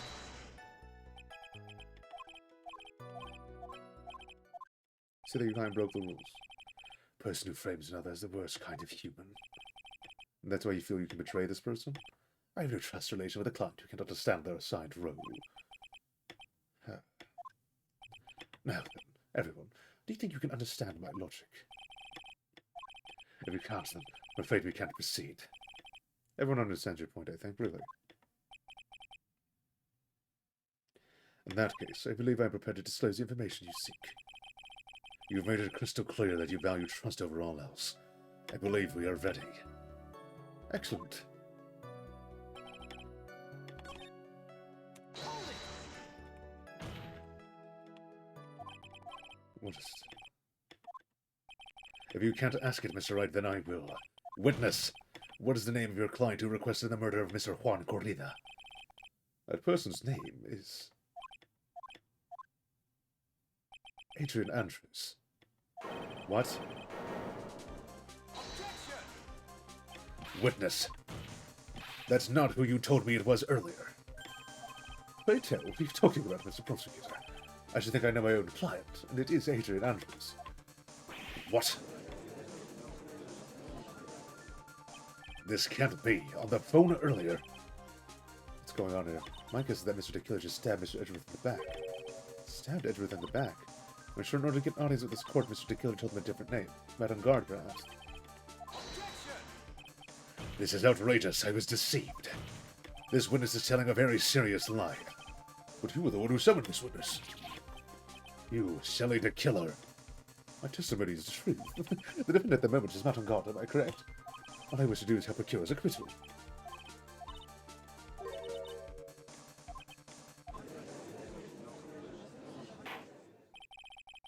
We're going to have to prove that Adrian Andrews is innocent, aren't we? The prosecution has failed to provide a motive and has instead provided this suicide note, which is a forgery created by the victim. Furthermore, there's a possibility the defendant himself knew it was a fake. But most defendant of all, we have heard from the assassin himself the name of his client. Mr. DeKiller's client was requested the murder. Well, he's not on stand, is he? The walkie-talkie's on stand. He could be lying. No. With all this evidence, it's obvious to me that this must mean that Mr. Not on guard is innocent. That's a very large walkie-talkie. There seemed to have caused you a bit of confusion. Please continue discussion. Call me when you have reached a verdict. Bailiff, please bring Miss Andrews in immediately. What now? With the way this is going on, God, we found innocent. This may be our last chance to save Maya. Yeah, but Edgeworth's right. The killer is lying. And on guard, my client, I know he's guilty. Would you believe that the prosecution's own witness would absolve the defendant? Your Honor, the prosecution requests permission to further question the witness. Surely the killer is lying under oath. It wasn't me. Listen, everyone, please. That testimony just now was all one big lie. Miss Andrews, the suicide note may have been a fake, but that man, Matt, he's the reason Celeste died. And Juan's death, it was all because he got pulled into Matt's twisted world. That testimony just now, you have to believe me. It was a horrible, horrible lie.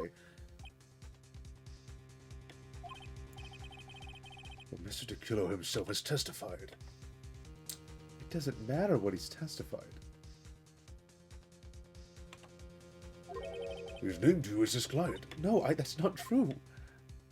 Also, there's quite a bit of evidence that points to you.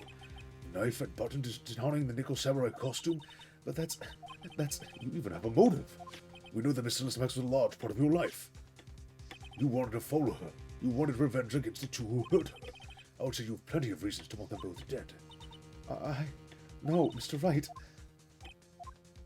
You know the truth. Tell them. Tell them the real story, who the real killer is. Tell them. Please, help me. Yes, I know the truth. Yes, I know the truth. Mr. Wright? Yes, Your Honor. I believe you reached the end of the trial. Therefore, I ask the defense for any final words or opinions.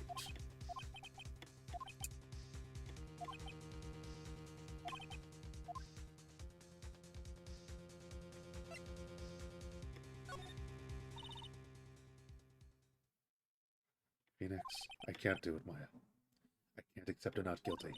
You're a lawyer. I know. But Mr. Engard is a killer. A murderer. I can't let him get away with this. I can't let someone else take the fall. Let Miss Andrews be convicted, then I am no better than Engard. And even though I don't want to admit it, I have to face the fact that it's because of Edgeworth that I now know the real truth. He could have gotten Engard convicted so many times over, but he never took a single one of those chances. If I take this verdict right now, I'd be betraying his trust. We care about his trust because we're boyfriends. Yes, you do. This defense requests that we be allowed to further question Mr. DeKiller. Am I hearing you correctly, Mr. Wright? Right. But that witness is clear to a client through his testimony. Your job here is done. I'm not done yet. To see through witnesses' lies and find the truth, that is my job, Your Honor.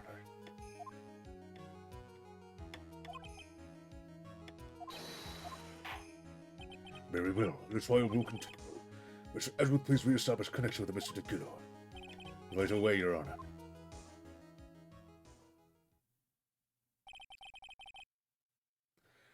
Has a verdict been reached?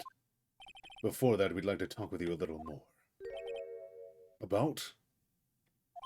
Oh, you need it from me was the name of my client. What else could you need me for? Well, actually, we would like to hear everything you know about this case. That is how things are usually done. But what shall we have him testify about now? Mr. DeKiller, if you don't mind, please testify about your client in more detail. You legal people and your procedures. Isn't anyone to know and likes going to court?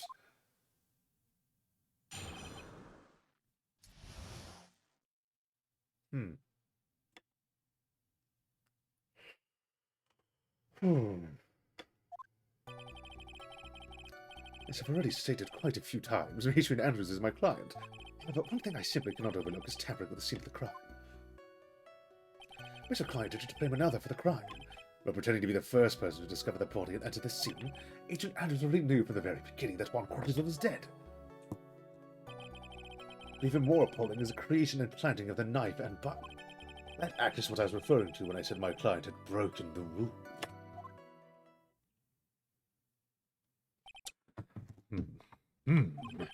This is a most unexpected turn of events. Fifth time in a row. However, this time everything has finally been revealed. Objection. Just a second, Your Honor.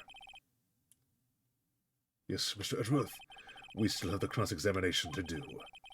But you don't need to question testimony like that. Judge, are you not on the side of the law? You, Mr. Wright? Your Honor, the defense will question the witness. Why? Well, this witness has said is nothing but beneficial to the defense's case. If you scrutinize the testimony, then I'll expose the lies in that oh-so-beneficial testimony. I don't understand what's going on anymore. I don't play to win. I play to serve the law. Stop being a corrupt justice system.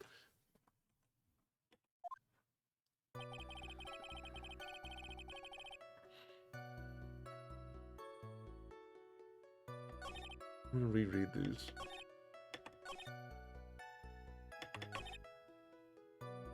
That one's fishy.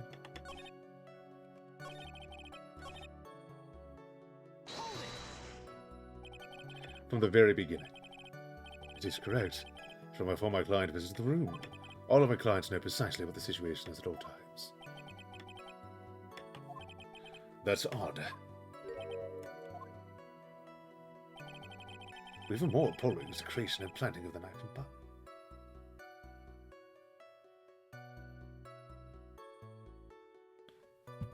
No, again. The deal.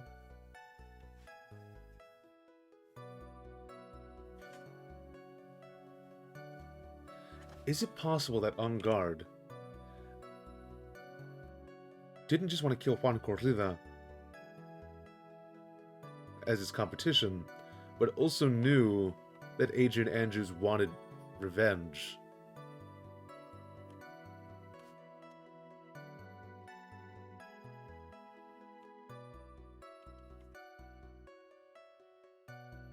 And so they worked together, and that's why Adrian's being a bit obtuse about it?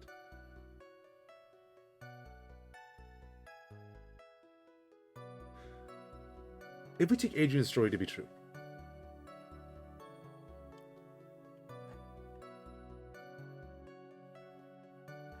that she killed...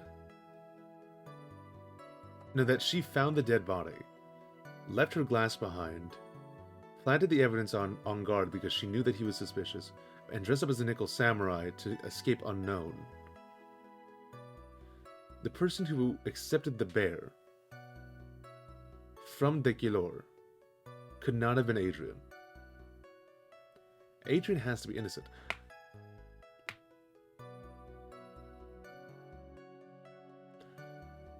And if he has this honor code, and we know that he does because he wants to clear Matt on guard, then he has to be telling the truth that Adrian Andrews hired him. But Adrian Andrews didn't. So on guard framed Andrews by using her name because Adrian sounds like a boy's name.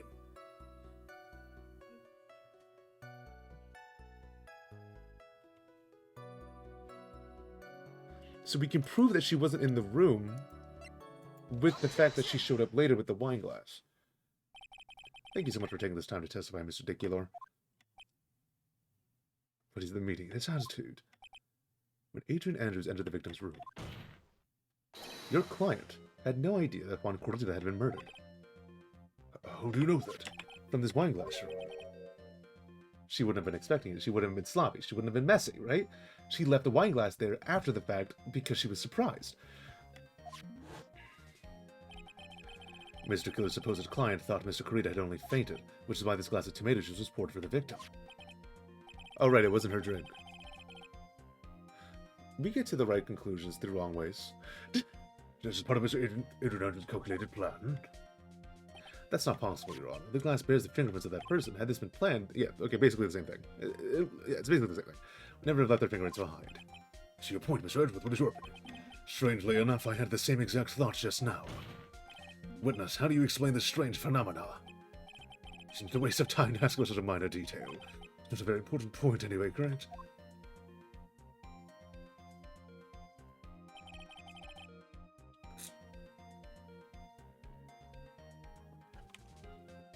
Sorry, I drink some water. I'm afraid you're mistaken. If Adrian Andrews really is your client as you claim, then your client should have acknowledged Mr. Corrida's death. If not, then that can only mean that Adrian Andrews was never your client at all. How strange. Why is it that the attorney has yet to raise an objection to this absurd situation?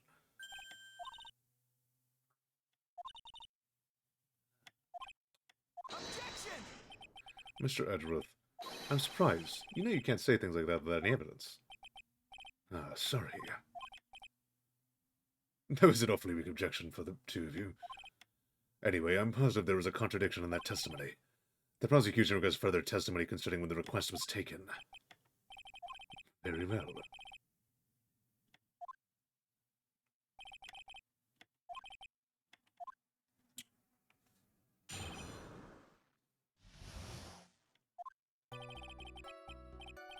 This request came to me about a week ago.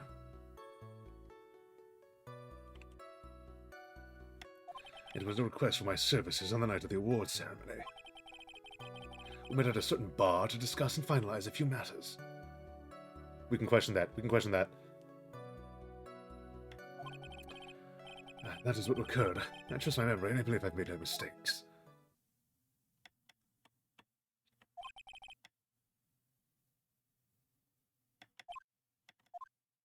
We can question that. We can question that. Go away. Go away. Go away. Go away. Go away. We need to talk. What did he look like?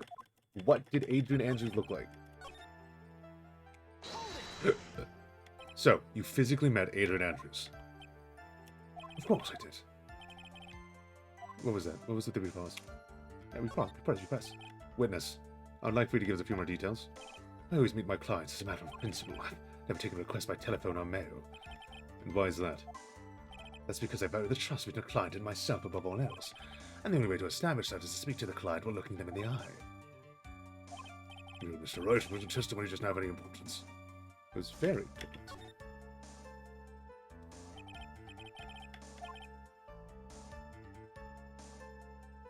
No.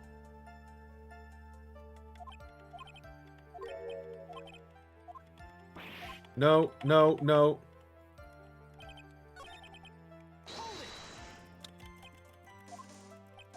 Hold it. Hold on.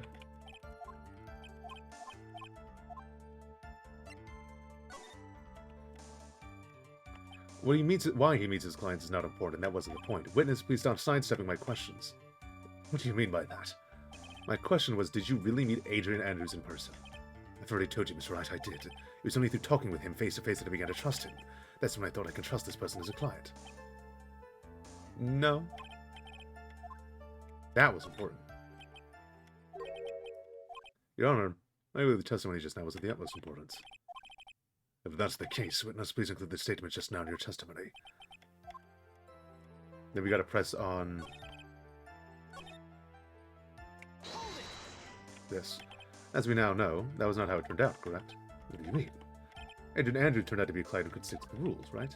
But yes, I suppose you're correct. So I'd like to check one last time. Are you sure your testimony is accurate? Let's present the fact that she's a woman, maybe. Wrong one. Here. Objection! I'd like to go over this one more time. You met Adrian Andrews at a bar and took the request at that time. Yes, that is correct. And that is when you thought he was trustworthy. How many times must I repeat myself? Yes, it's correct. I'm sorry, but that's an impossible tale. Shelley the killer. You have never met the real Adrian Andrews. Why would you say that? Because you made one very big slip-up. About her. So what's the... What did you just say now? About her?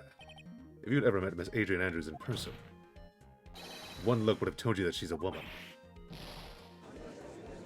They killed the walkie-talkie. Order in the court, Mr. Wright, what's the meaning of this? This witness testified to the following, that he always meets face-to-face with his clients when taking their request, but he's never met Adrian Andrews in person. Yes, Your Honor, that is exactly the point. That means Mr. De Killer's client could not have been Miss Adrian Andrews. Don't draw that.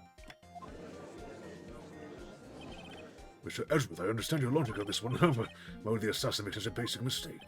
I believe it has to do with her name, Your Honor. Name? Yes, Adrian Andrews is without a doubt a very androgynous name. I see. Unluckily for Mr. De Killer, the entire time he was on the stand, no one had stated Adrian Andrews' gender, and so he simply picked the wrong gender to go with. What? What is going on? Silly De Killer. This court demands an explanation. Court demands an explanation. I think somehow I must have mixed up this client with another. So does that mean you remembered something different now? Yes, of course. Please, if you would allow me to testify once more.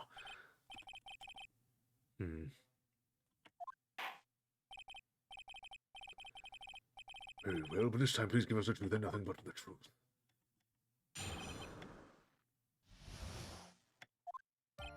Yes, now I remember. I took that request by mail.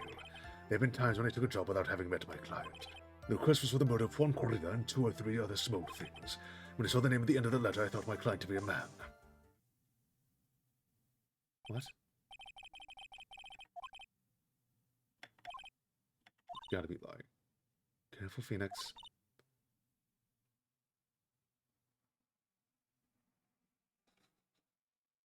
Focus, M. If you break the assassin's testimony completely, it's over for us. I know. I can't make him suspicious. But I think we're okay. I think we can do this.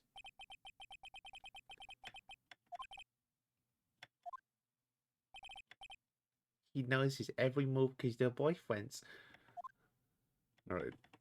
I think I'm going to press everything. Didn't you just say you always meet your clients? Yes, I suppose I did say that. However, there's some clients for whom a meeting is simply not possible. Didn't you meet your client this time? No, I did not. Oh, come now. Let's stop with this game of cat and mouse. Using your silkiest voice is not going to work on me. Alright, then cough it up and confess. Mr. Wright, you can't batter a witness with harsh words. You're a lawyer. Behave like one and present evidence instead of mindlessly yelling. Do you have any proof that Mr. Clement with his client? I don't have any proof.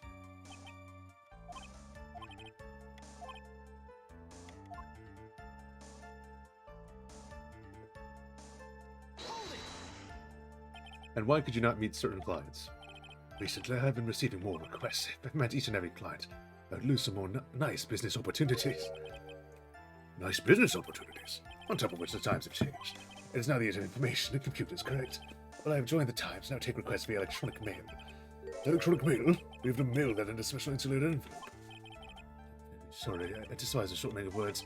What I meant by electronic mail is what is commonly referred to as email. Email? Anyway, you took this job without having met your client. With other two things. 2 or 3 other things. Yes. What were these other things? A few other things that have nothing to do with this case.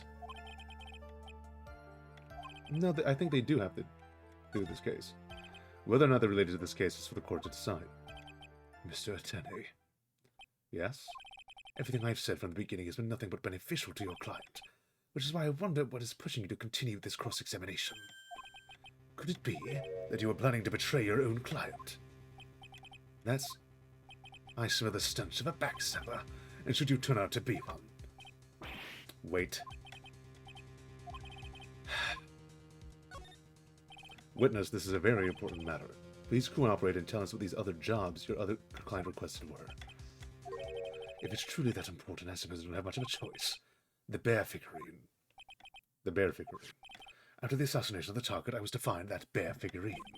I was told this job was just as important as the actual killing. And where was that figurine? It was inside Mr. Corrida's suitcase. And then, what did you do next? I handed it over to my client right away.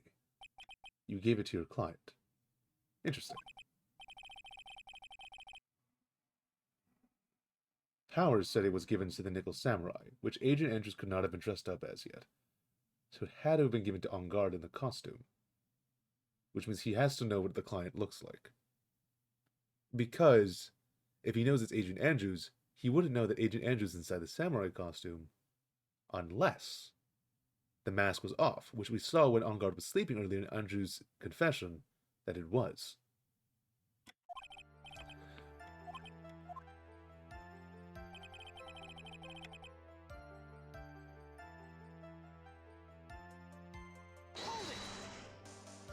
I found this figurine in Mr. En Garde's mansion. If you give it to Miss Andrews, then what was it doing there? I was waiting for her there. That was also part of the plan to frame Mr. En Garde, I'm sure.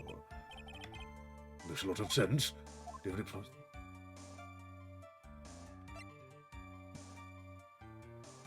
Technically, no.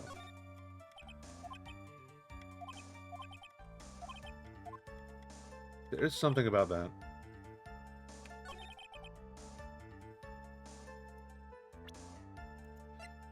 Something about it. Something about it. There's something about it. Silly the killer. If you'd really given the bear to Miss Andrews, then this item should not have been incited. Because she would have opened it and burned it. Right. Remember this. We've been saying this often.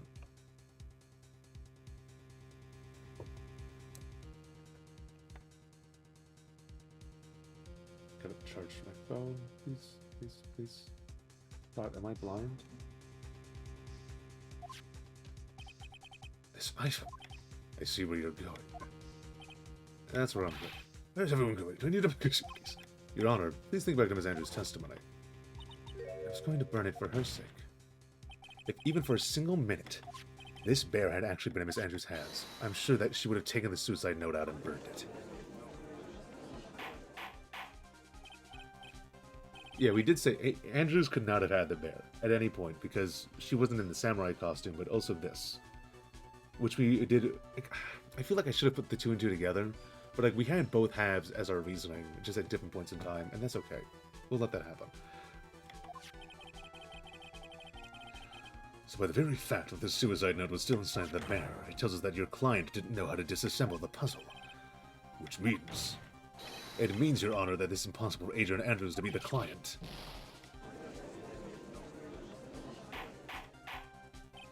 Order? Mr. FOENIX are right. I'm sure I mentioned this before, how I hate traitors above all else. I think your cross-examination has clearly demonstrated something to me. You must wish to break your end of our agreement. No, that's not... It's enough. If that is your intention, then there's only one thing for me to do. Wait, please. Gentlemen, ladies, please excuse me. I have a matter that I must attend to. No. Please, not that. Please wait. Mr. Attorney, bring this trial to a speedy end and I may stay my hand. Otherwise...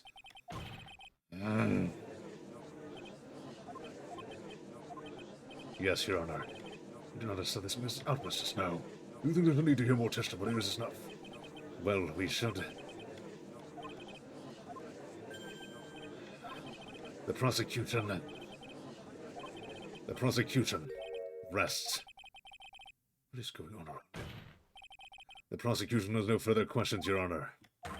What?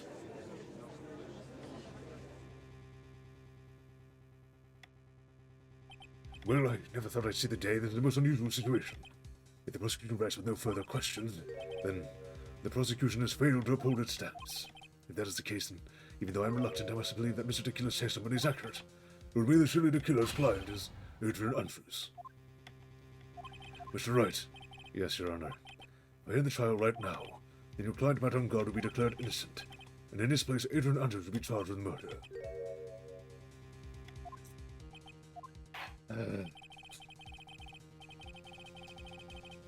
We haven't gotten to the press for more details part yet. So we know that we're not at the part where we get the bad ending.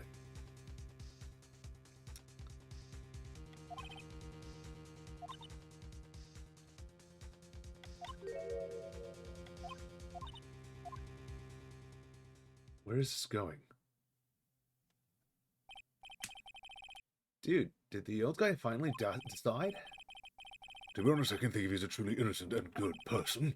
You've done enough evil to drive a woman to suicide. But, at least on the charge of murder, it would appear you are innocent.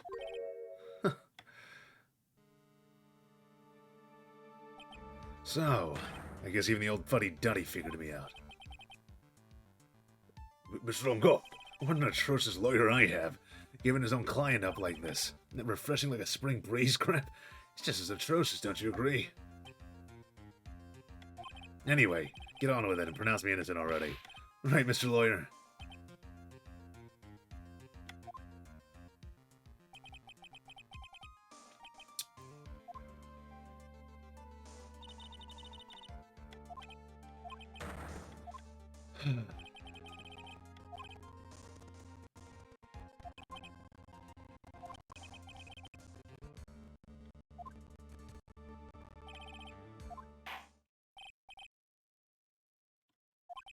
Well.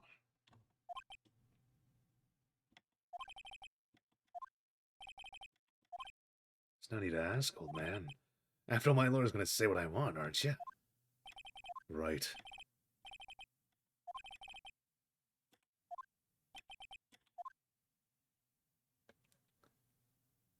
He said we have to do what's right.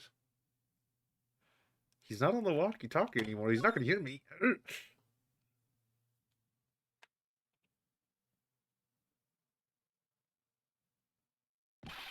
waiting for your answer, Mr. Wright.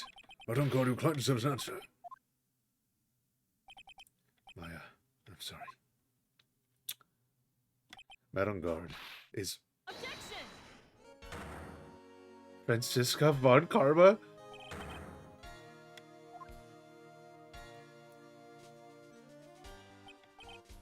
What are you doing here? Quiet now. You sit on dungeon, Mr. FOENIX, right?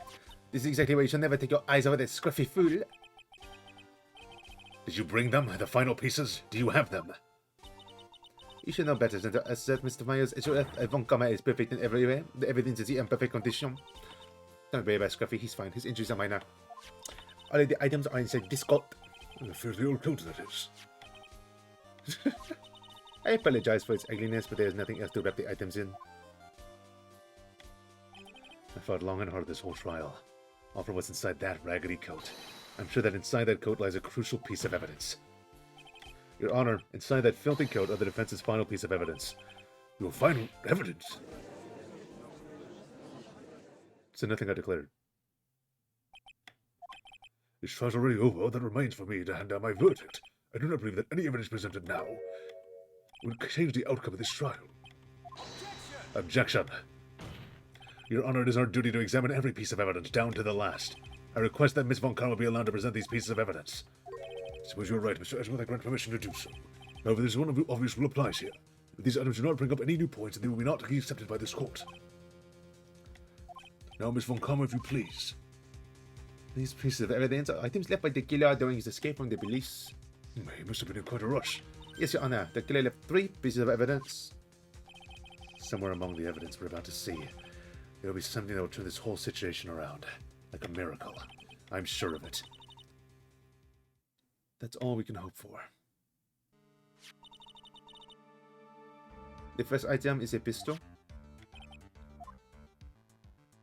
Oh, Question for more details. Question for more details 1. is that pistol of any relation to this case? We have yet to perform my ballistics test, so I can't say for anything for certain. But I believe it has something to do with the case, at least with me. Because it shot her. That's the pistol that he used to shoot you, isn't it? That's what I believe, yes. I get the bullet they removed from my shoulder. They saw the memento. I'm sure we'll explain sample for the test. That's the pistol used to shoot Francisca. It's probably not going to help us very much. The second piece of evidence is this videotape. Have you checked the contents of the tape? Unfortunately, there is no time to. But I would speculate that this tape is very important. Why would you say that? Why would you say that? Because it was in Ungar's mare. That was missing. That was the one that we just said earlier. Because he came back to us. I doubt for it. The killer went back for it? That's right. It looks like he was trying to recover it. He injured 3 of the officers at the site. But somehow it looks like they managed to protect it from the killer. Surely the killer is not an ordinary man.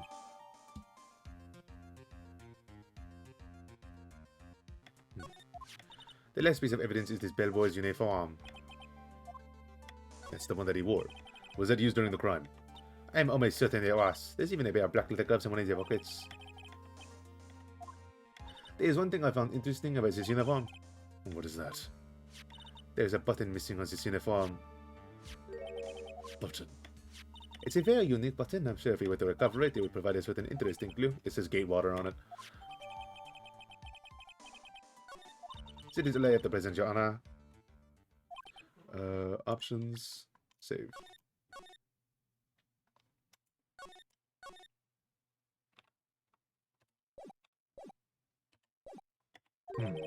Which is what I thought. And what is that, Your Honor? I'm sure we under normal circumstances, these items of Sally the Killer's hideout would be very important clues. Our question is not who did the killing. It is who is the client. Yes, that is correct. We can prove that the tape is probably from the manor. These 3 items don't tell us anything about that. Thank you for your hard work, Miss Von Karma. You may step down now. Wait, Your Honor. Please allow me to examine this new evidence. Overruled. This court already has all the evidence needs to hand out a verdict. Wonderful. Absolutely splendid. The judge is such a brilliant man, isn't he? FOENIX, I knew it. There's no such thing as a miracle in this world, is there? I think you're wrong. I think they do exist. But you have to make that miracle happen. You've come this far, you can't give up now. But no matter how you think about it, it's try for my sake. Just think about it for a second. There are 2 ways out of the situation for us. 2. The first. Make Ungard wish from the bottom of his soul for a guilty verdict. The killer will always place his client's wishes first. If Ungard himself wishes to be convicted, then he'll let his hostage go. That may be true, but that's asking me to do the impossible. The second way. Force the killer to end his contract with Ungard. If the killer would no longer think of Ungard as his client, then he would let Maya go. And yet, that's even more impossible. He's a man who values his duty towards his clients above all else. I know both of these seem like impossible feats at first, but if you can make either one happen, it would truly be a miracle. Is he defending Andrews because he thinks Andrews is on guard, or is he trying to pin it on Andrews and lying about it so that on guard gets clear and he's lying about being honorable about that? FOENIX, think things through from the other side. Isn't that what's always worked for us? Turn things around. The judge says he doesn't need the evidence. If that's the case, then who does need it? We've all seen the piece of evidence. Then the killer needs it.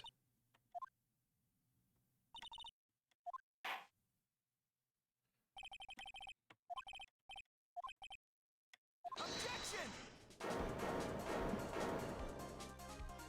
I already told you, Mr. Wright, this court does not need more evidence. I'm not saying that it's us that needs the evidence, Your Honor. Then you want to show the evidence to that person? Yes, Your Honor. Please, Your Honor. Objection! That's impossible to turn the situation around in one try. One try that his honor will permit. It's happened up to this point. Think, Phoenix, think. There must be a way to save Milo taking Ongar down at the same time.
Someone just texted me something and I gotta answer that.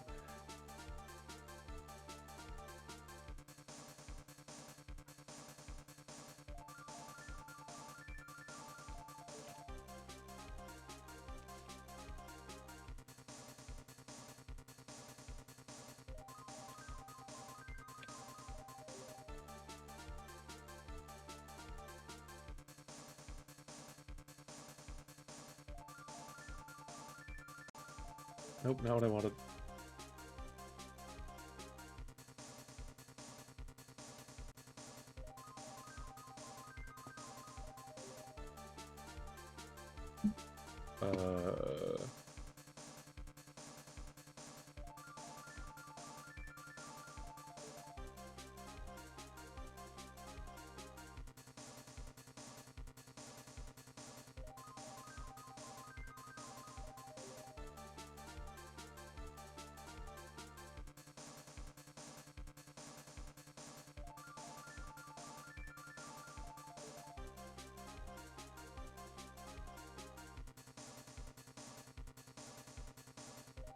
Alright, okay, anyway. Now then, Mr. Wright, let's not waste any more time. Who would you like this evidence to?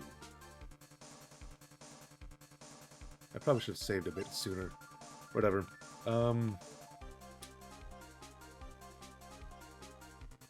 We have to get the wrong answer here.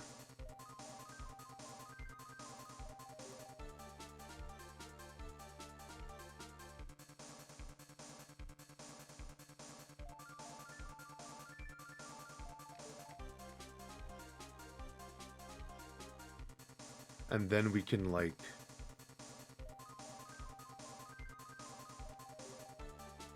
use that...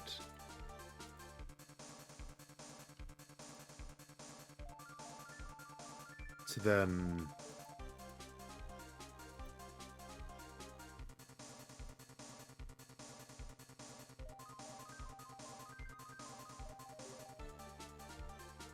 What?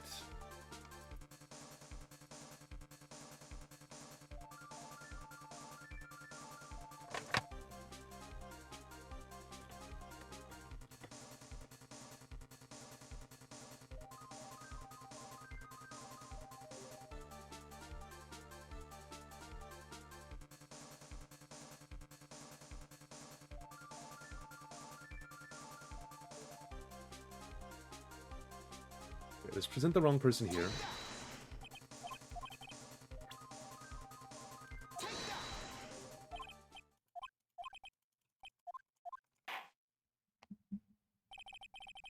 And then we get the bad ending.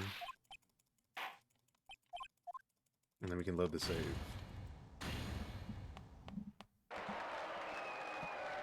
Don't give me confetti.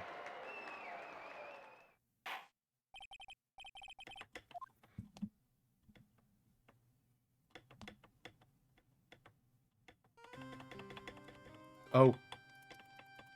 I don't actually care about the bad ending.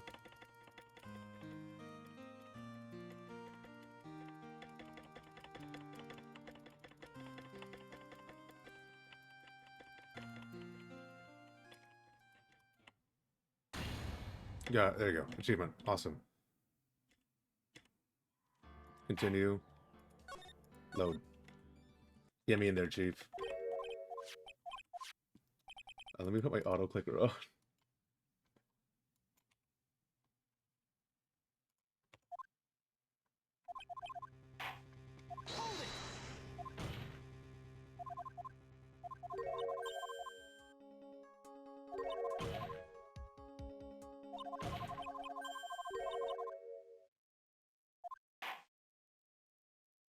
Objection! Objection!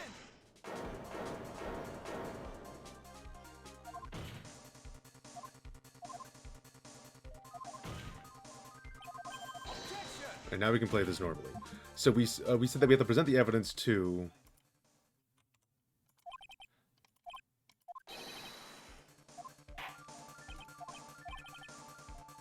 we want to present it to Shelly.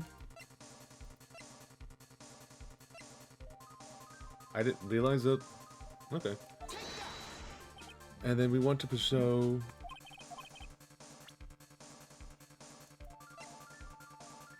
one of these three things.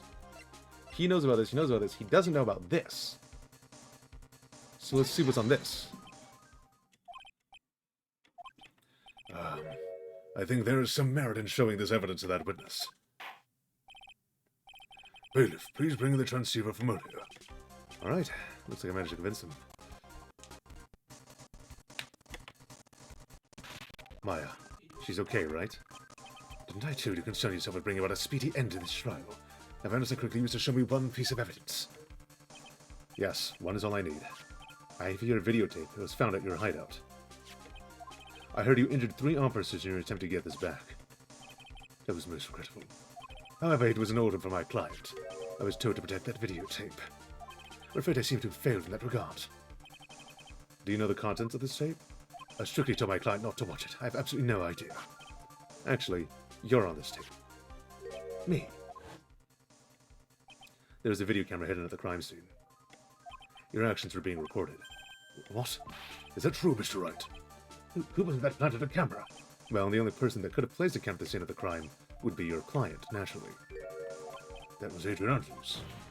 Be quiet and listen, Your Honor. Yes, sir. Your client specified a place and time for you, isn't that right? Yes. That was so they could film you. I had no idea. Mr. Wright, why would my client do such a thing?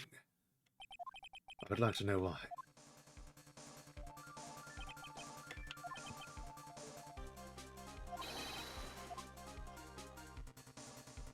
Wanted blackmail on you. Your client once told me something very interesting. We were talking about you, and this is what they said. But I'm no weakling. I don't believe anyone, least of all assassins. Oh, come now, Mr. Wright. Assassins aren't above blackmail. Yeah, that's where the video comes in. By that, I can keep him at bay. Even blackmail him if I want. I forgot about that. I think it's the most logical conclusion. Your client didn't trust you at all. They were thinking of using this video to blackmail you. Why do you have to say to that, Shelley the Killer?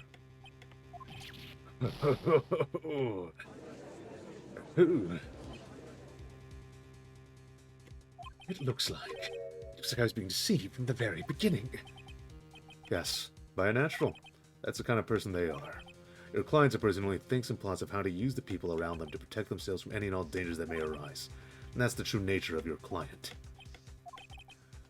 I have one question for the witness. You told us one thing numerous times during your testimony. You said that you detest traitors most of all. Yes, that's right. What if that traitor was your own client? What would you do then?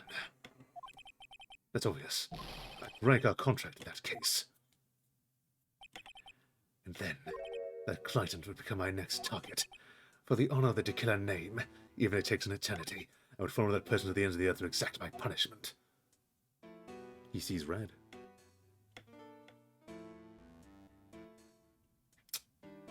I see. That's all I wanted to know. That's all I wanted to know.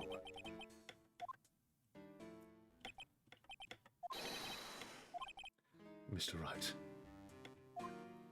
Yes. My contract with my client is over as of now. I seem to have a new job on my hands. I'll now return to you your precious item. What? I'm not an item! Oh, thank God.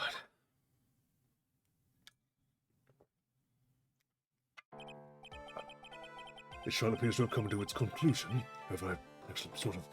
I don't quite know what happened. Oh. Miss Von Karma, where did that... She always has you at her sights.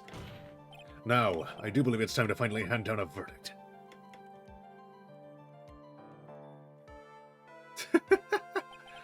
Mr. On Guard, it looks like somehow you got what you wanted.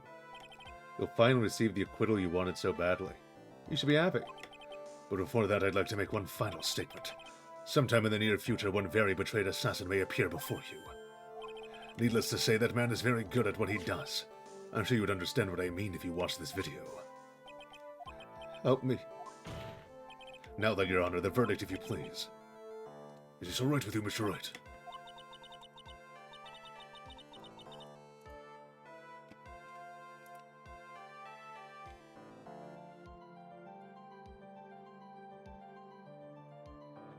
We've finally reached the end of a very long battle.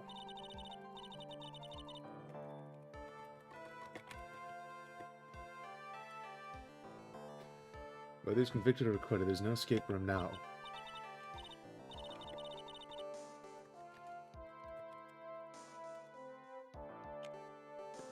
Go on, Phoenix. Plead whichever way your heart tells you.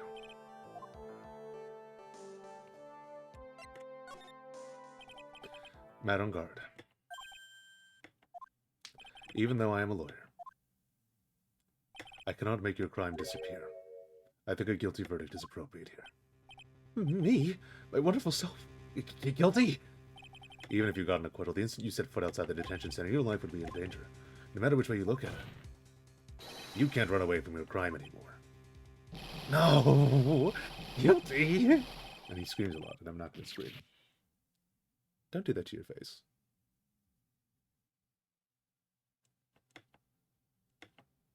As always, it looks like we've uncovered the real truth. I did. Mr. Edgeworth, how is Matt on guard? I've left Miss Von Karma in charge of his incarceration. I'm sure he's getting a full-course meal of whip leather right about now. She's not allowed to do that. Very good. That was a close one, wasn't it, business? Yes, I plan to pay my debt to society for my own crime, Your Honor. The first time I was called to the witness stand during this trial, all I felt was despair.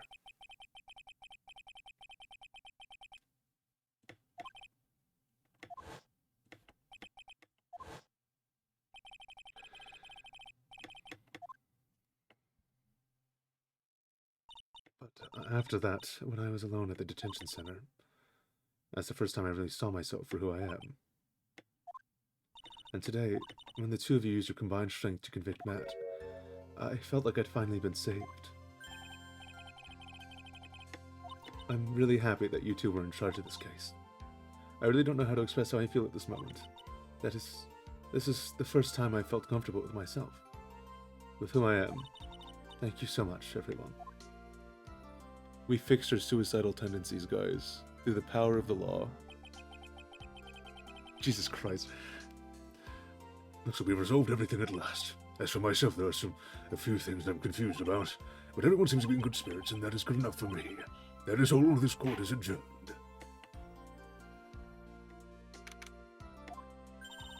You were great out there, Phoenix. What I did out there was right, wasn't it? This is the first time you've not gotten your client off. You've got them a guilty verdict this time, but you have to look past all of that. What's really important. Is that what she said? Yeah. You now realize that there's something more than just getting a not guilty, right? I understand now. I kind of always understood that. Phoenix, think back for a second. Think to the moments where Miss Von Karma arrived with the final piece of evidence. Think about the incredible decision you had to make.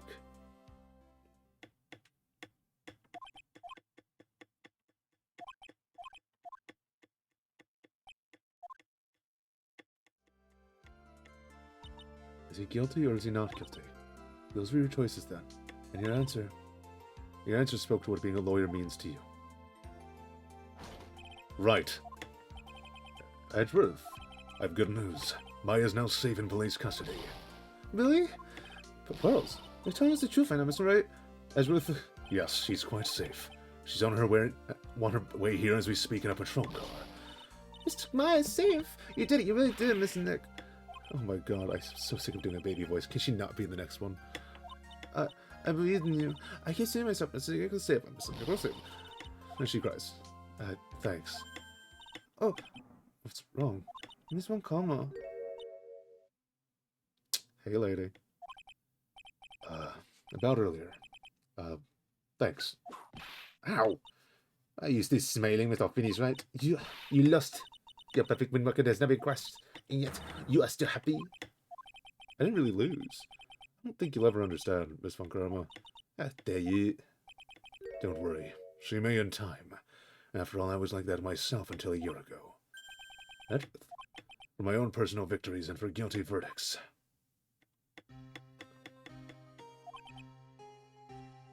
Hold on, I skipped that.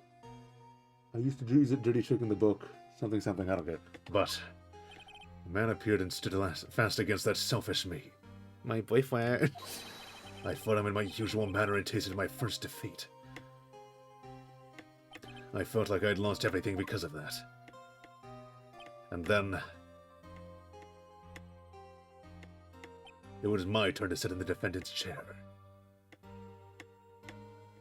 And I was saved by that person I called my enemy.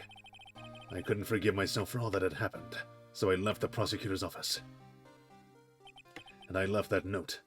Prosecutor Miles Edgeworth chooses death. As well you should have. A prosecutor has shamed himself with the feature according to oil and die. And yet you, Von Karma... But that was not what happened. After I left the prosecutor's office, I finally came to realize something. And it was in that moment of clarity that everything began to change. What foolish nonsense. We prosecutors use anything we can to attack the defendant. But every time we did so, no matter how desperate the situation, instead of giving up like most people, that man would hold strong in his undying faith. And then, before I knew it, I began to trust in that man as well. You trusted your enemy? It doesn't matter how many underhanded tricks a person uses. The truth will always find a way to make itself known. The only thing we can do is to fight with the knowledge. Well, that's not true. We hold in everything we have. I would like that to be true. Erasing the paradoxes one by one. It's never easy. We claw and scratch at every inch. But we will always eventually reach that one single truth. This I promise you. The truth. That's the reason why prosecutors and defense attorneys exist. That should be correct. But I'm sure you knew that already, didn't you, right? That's why you couldn't forgive me. This man who went into hiding, isn't that right? This man who only had his sights set on victory, who ran away into the night.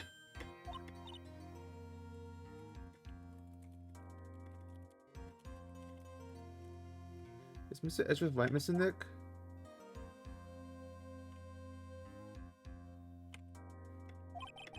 You really let me down. When you disappeared, I felt betrayed. The reason I decided to become a lawyer to begin with was because I believed in the things you said to me all those years ago, and you betrayed your own words. That's why 1 year ago, I made up my mind. I decided that the Miles Edgeworth I knew had died. At least, that's what I told myself. You pathetic fool. Miss Von Karma, I don't want to hear the wretched whimpering of a disgraced loser. Von Karma is someone who is destined to be perfect. Miles Edgeworth, you are no longer worthy. You're no longer worthy of being a Von Karma. I would have married you because my father trained you or something. Neither am I. It's over. It's all over. This is the tracker. I'll return this to the precinct later. There's something... She left her stuff behind.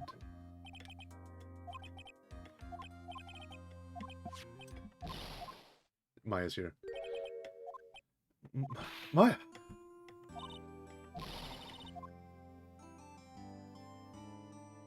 She's so small.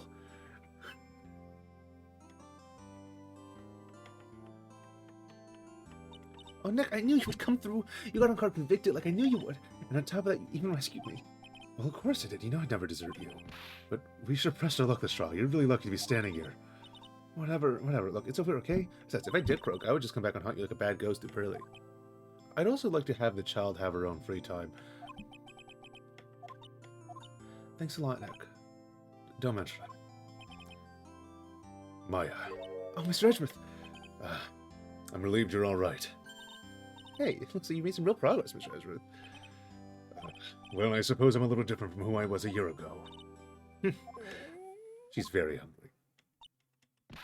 Alright, I think it's time to get out of this depressing place. Where are we going? Food, Nick. Food. Grub. Chow. I'm starved. I'm so hungry even you look like a nice juicy burger on a bun to me. You think I look like a burger? I'm a prime rib at least. Come with us, Mr. Edgeworth, please. If you insist. We're going on a date with Edgeworth, and our best friends are here. Alright, so how about we head up our usual burger joint? Don't be silly, Nick. This case messed up that awesome evening and got in the way of my gourmet food. I would decide that we're having to make up by having another feast. Another feast? Come on, Nick. Food! God.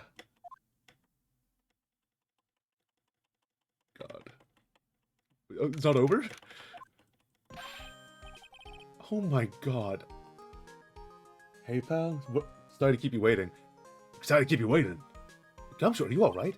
Yeah, but I'm really embarrassed. I didn't think I'd hit the telephone pole of all things. A telephone pole?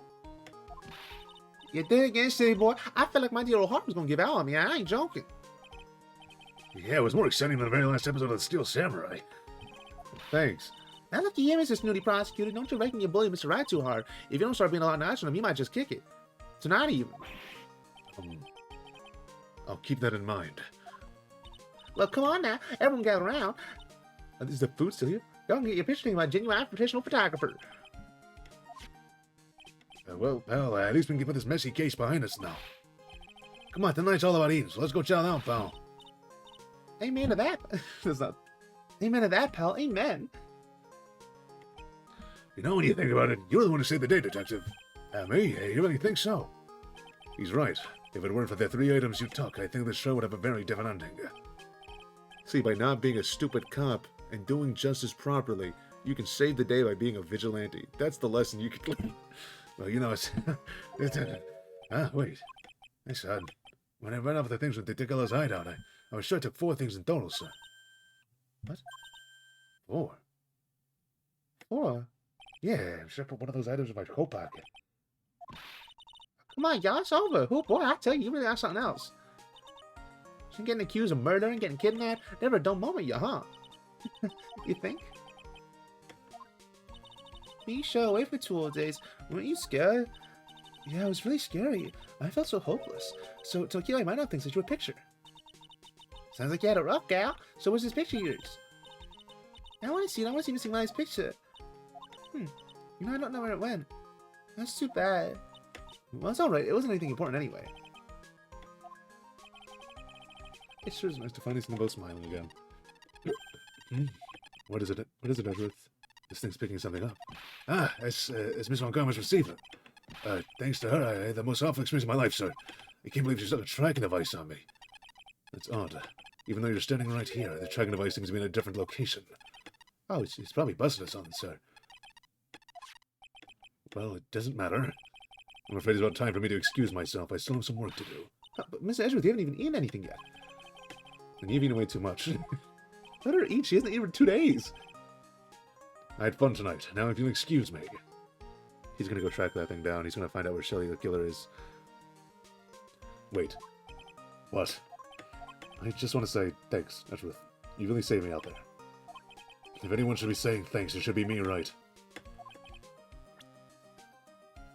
I have to give him something?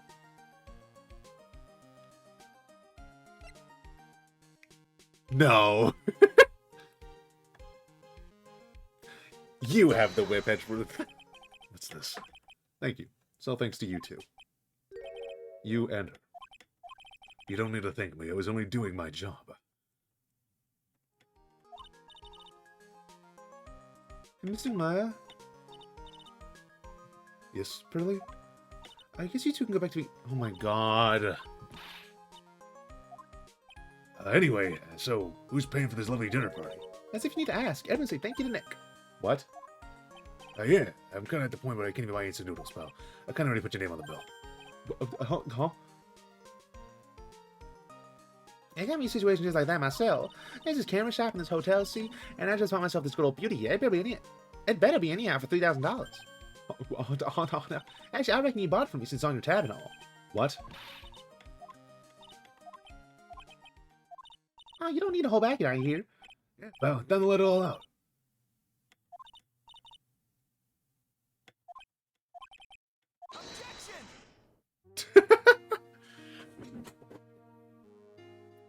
Right, that is this chapter. I need to eat dinner because I kind of... It's 8 o'clock. But...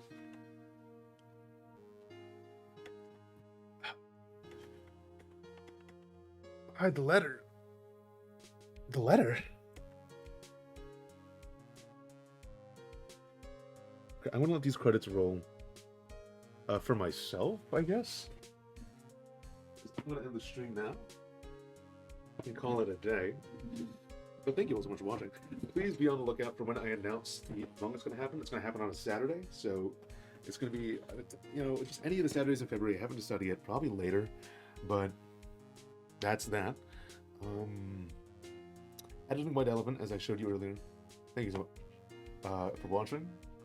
We'll be back next Friday, or maybe 2 Fridays from now, depending if I skip another Phoenix by Friday for a different stream, because school is going to be starting up soon, so I'm only going to be able to stream once a week.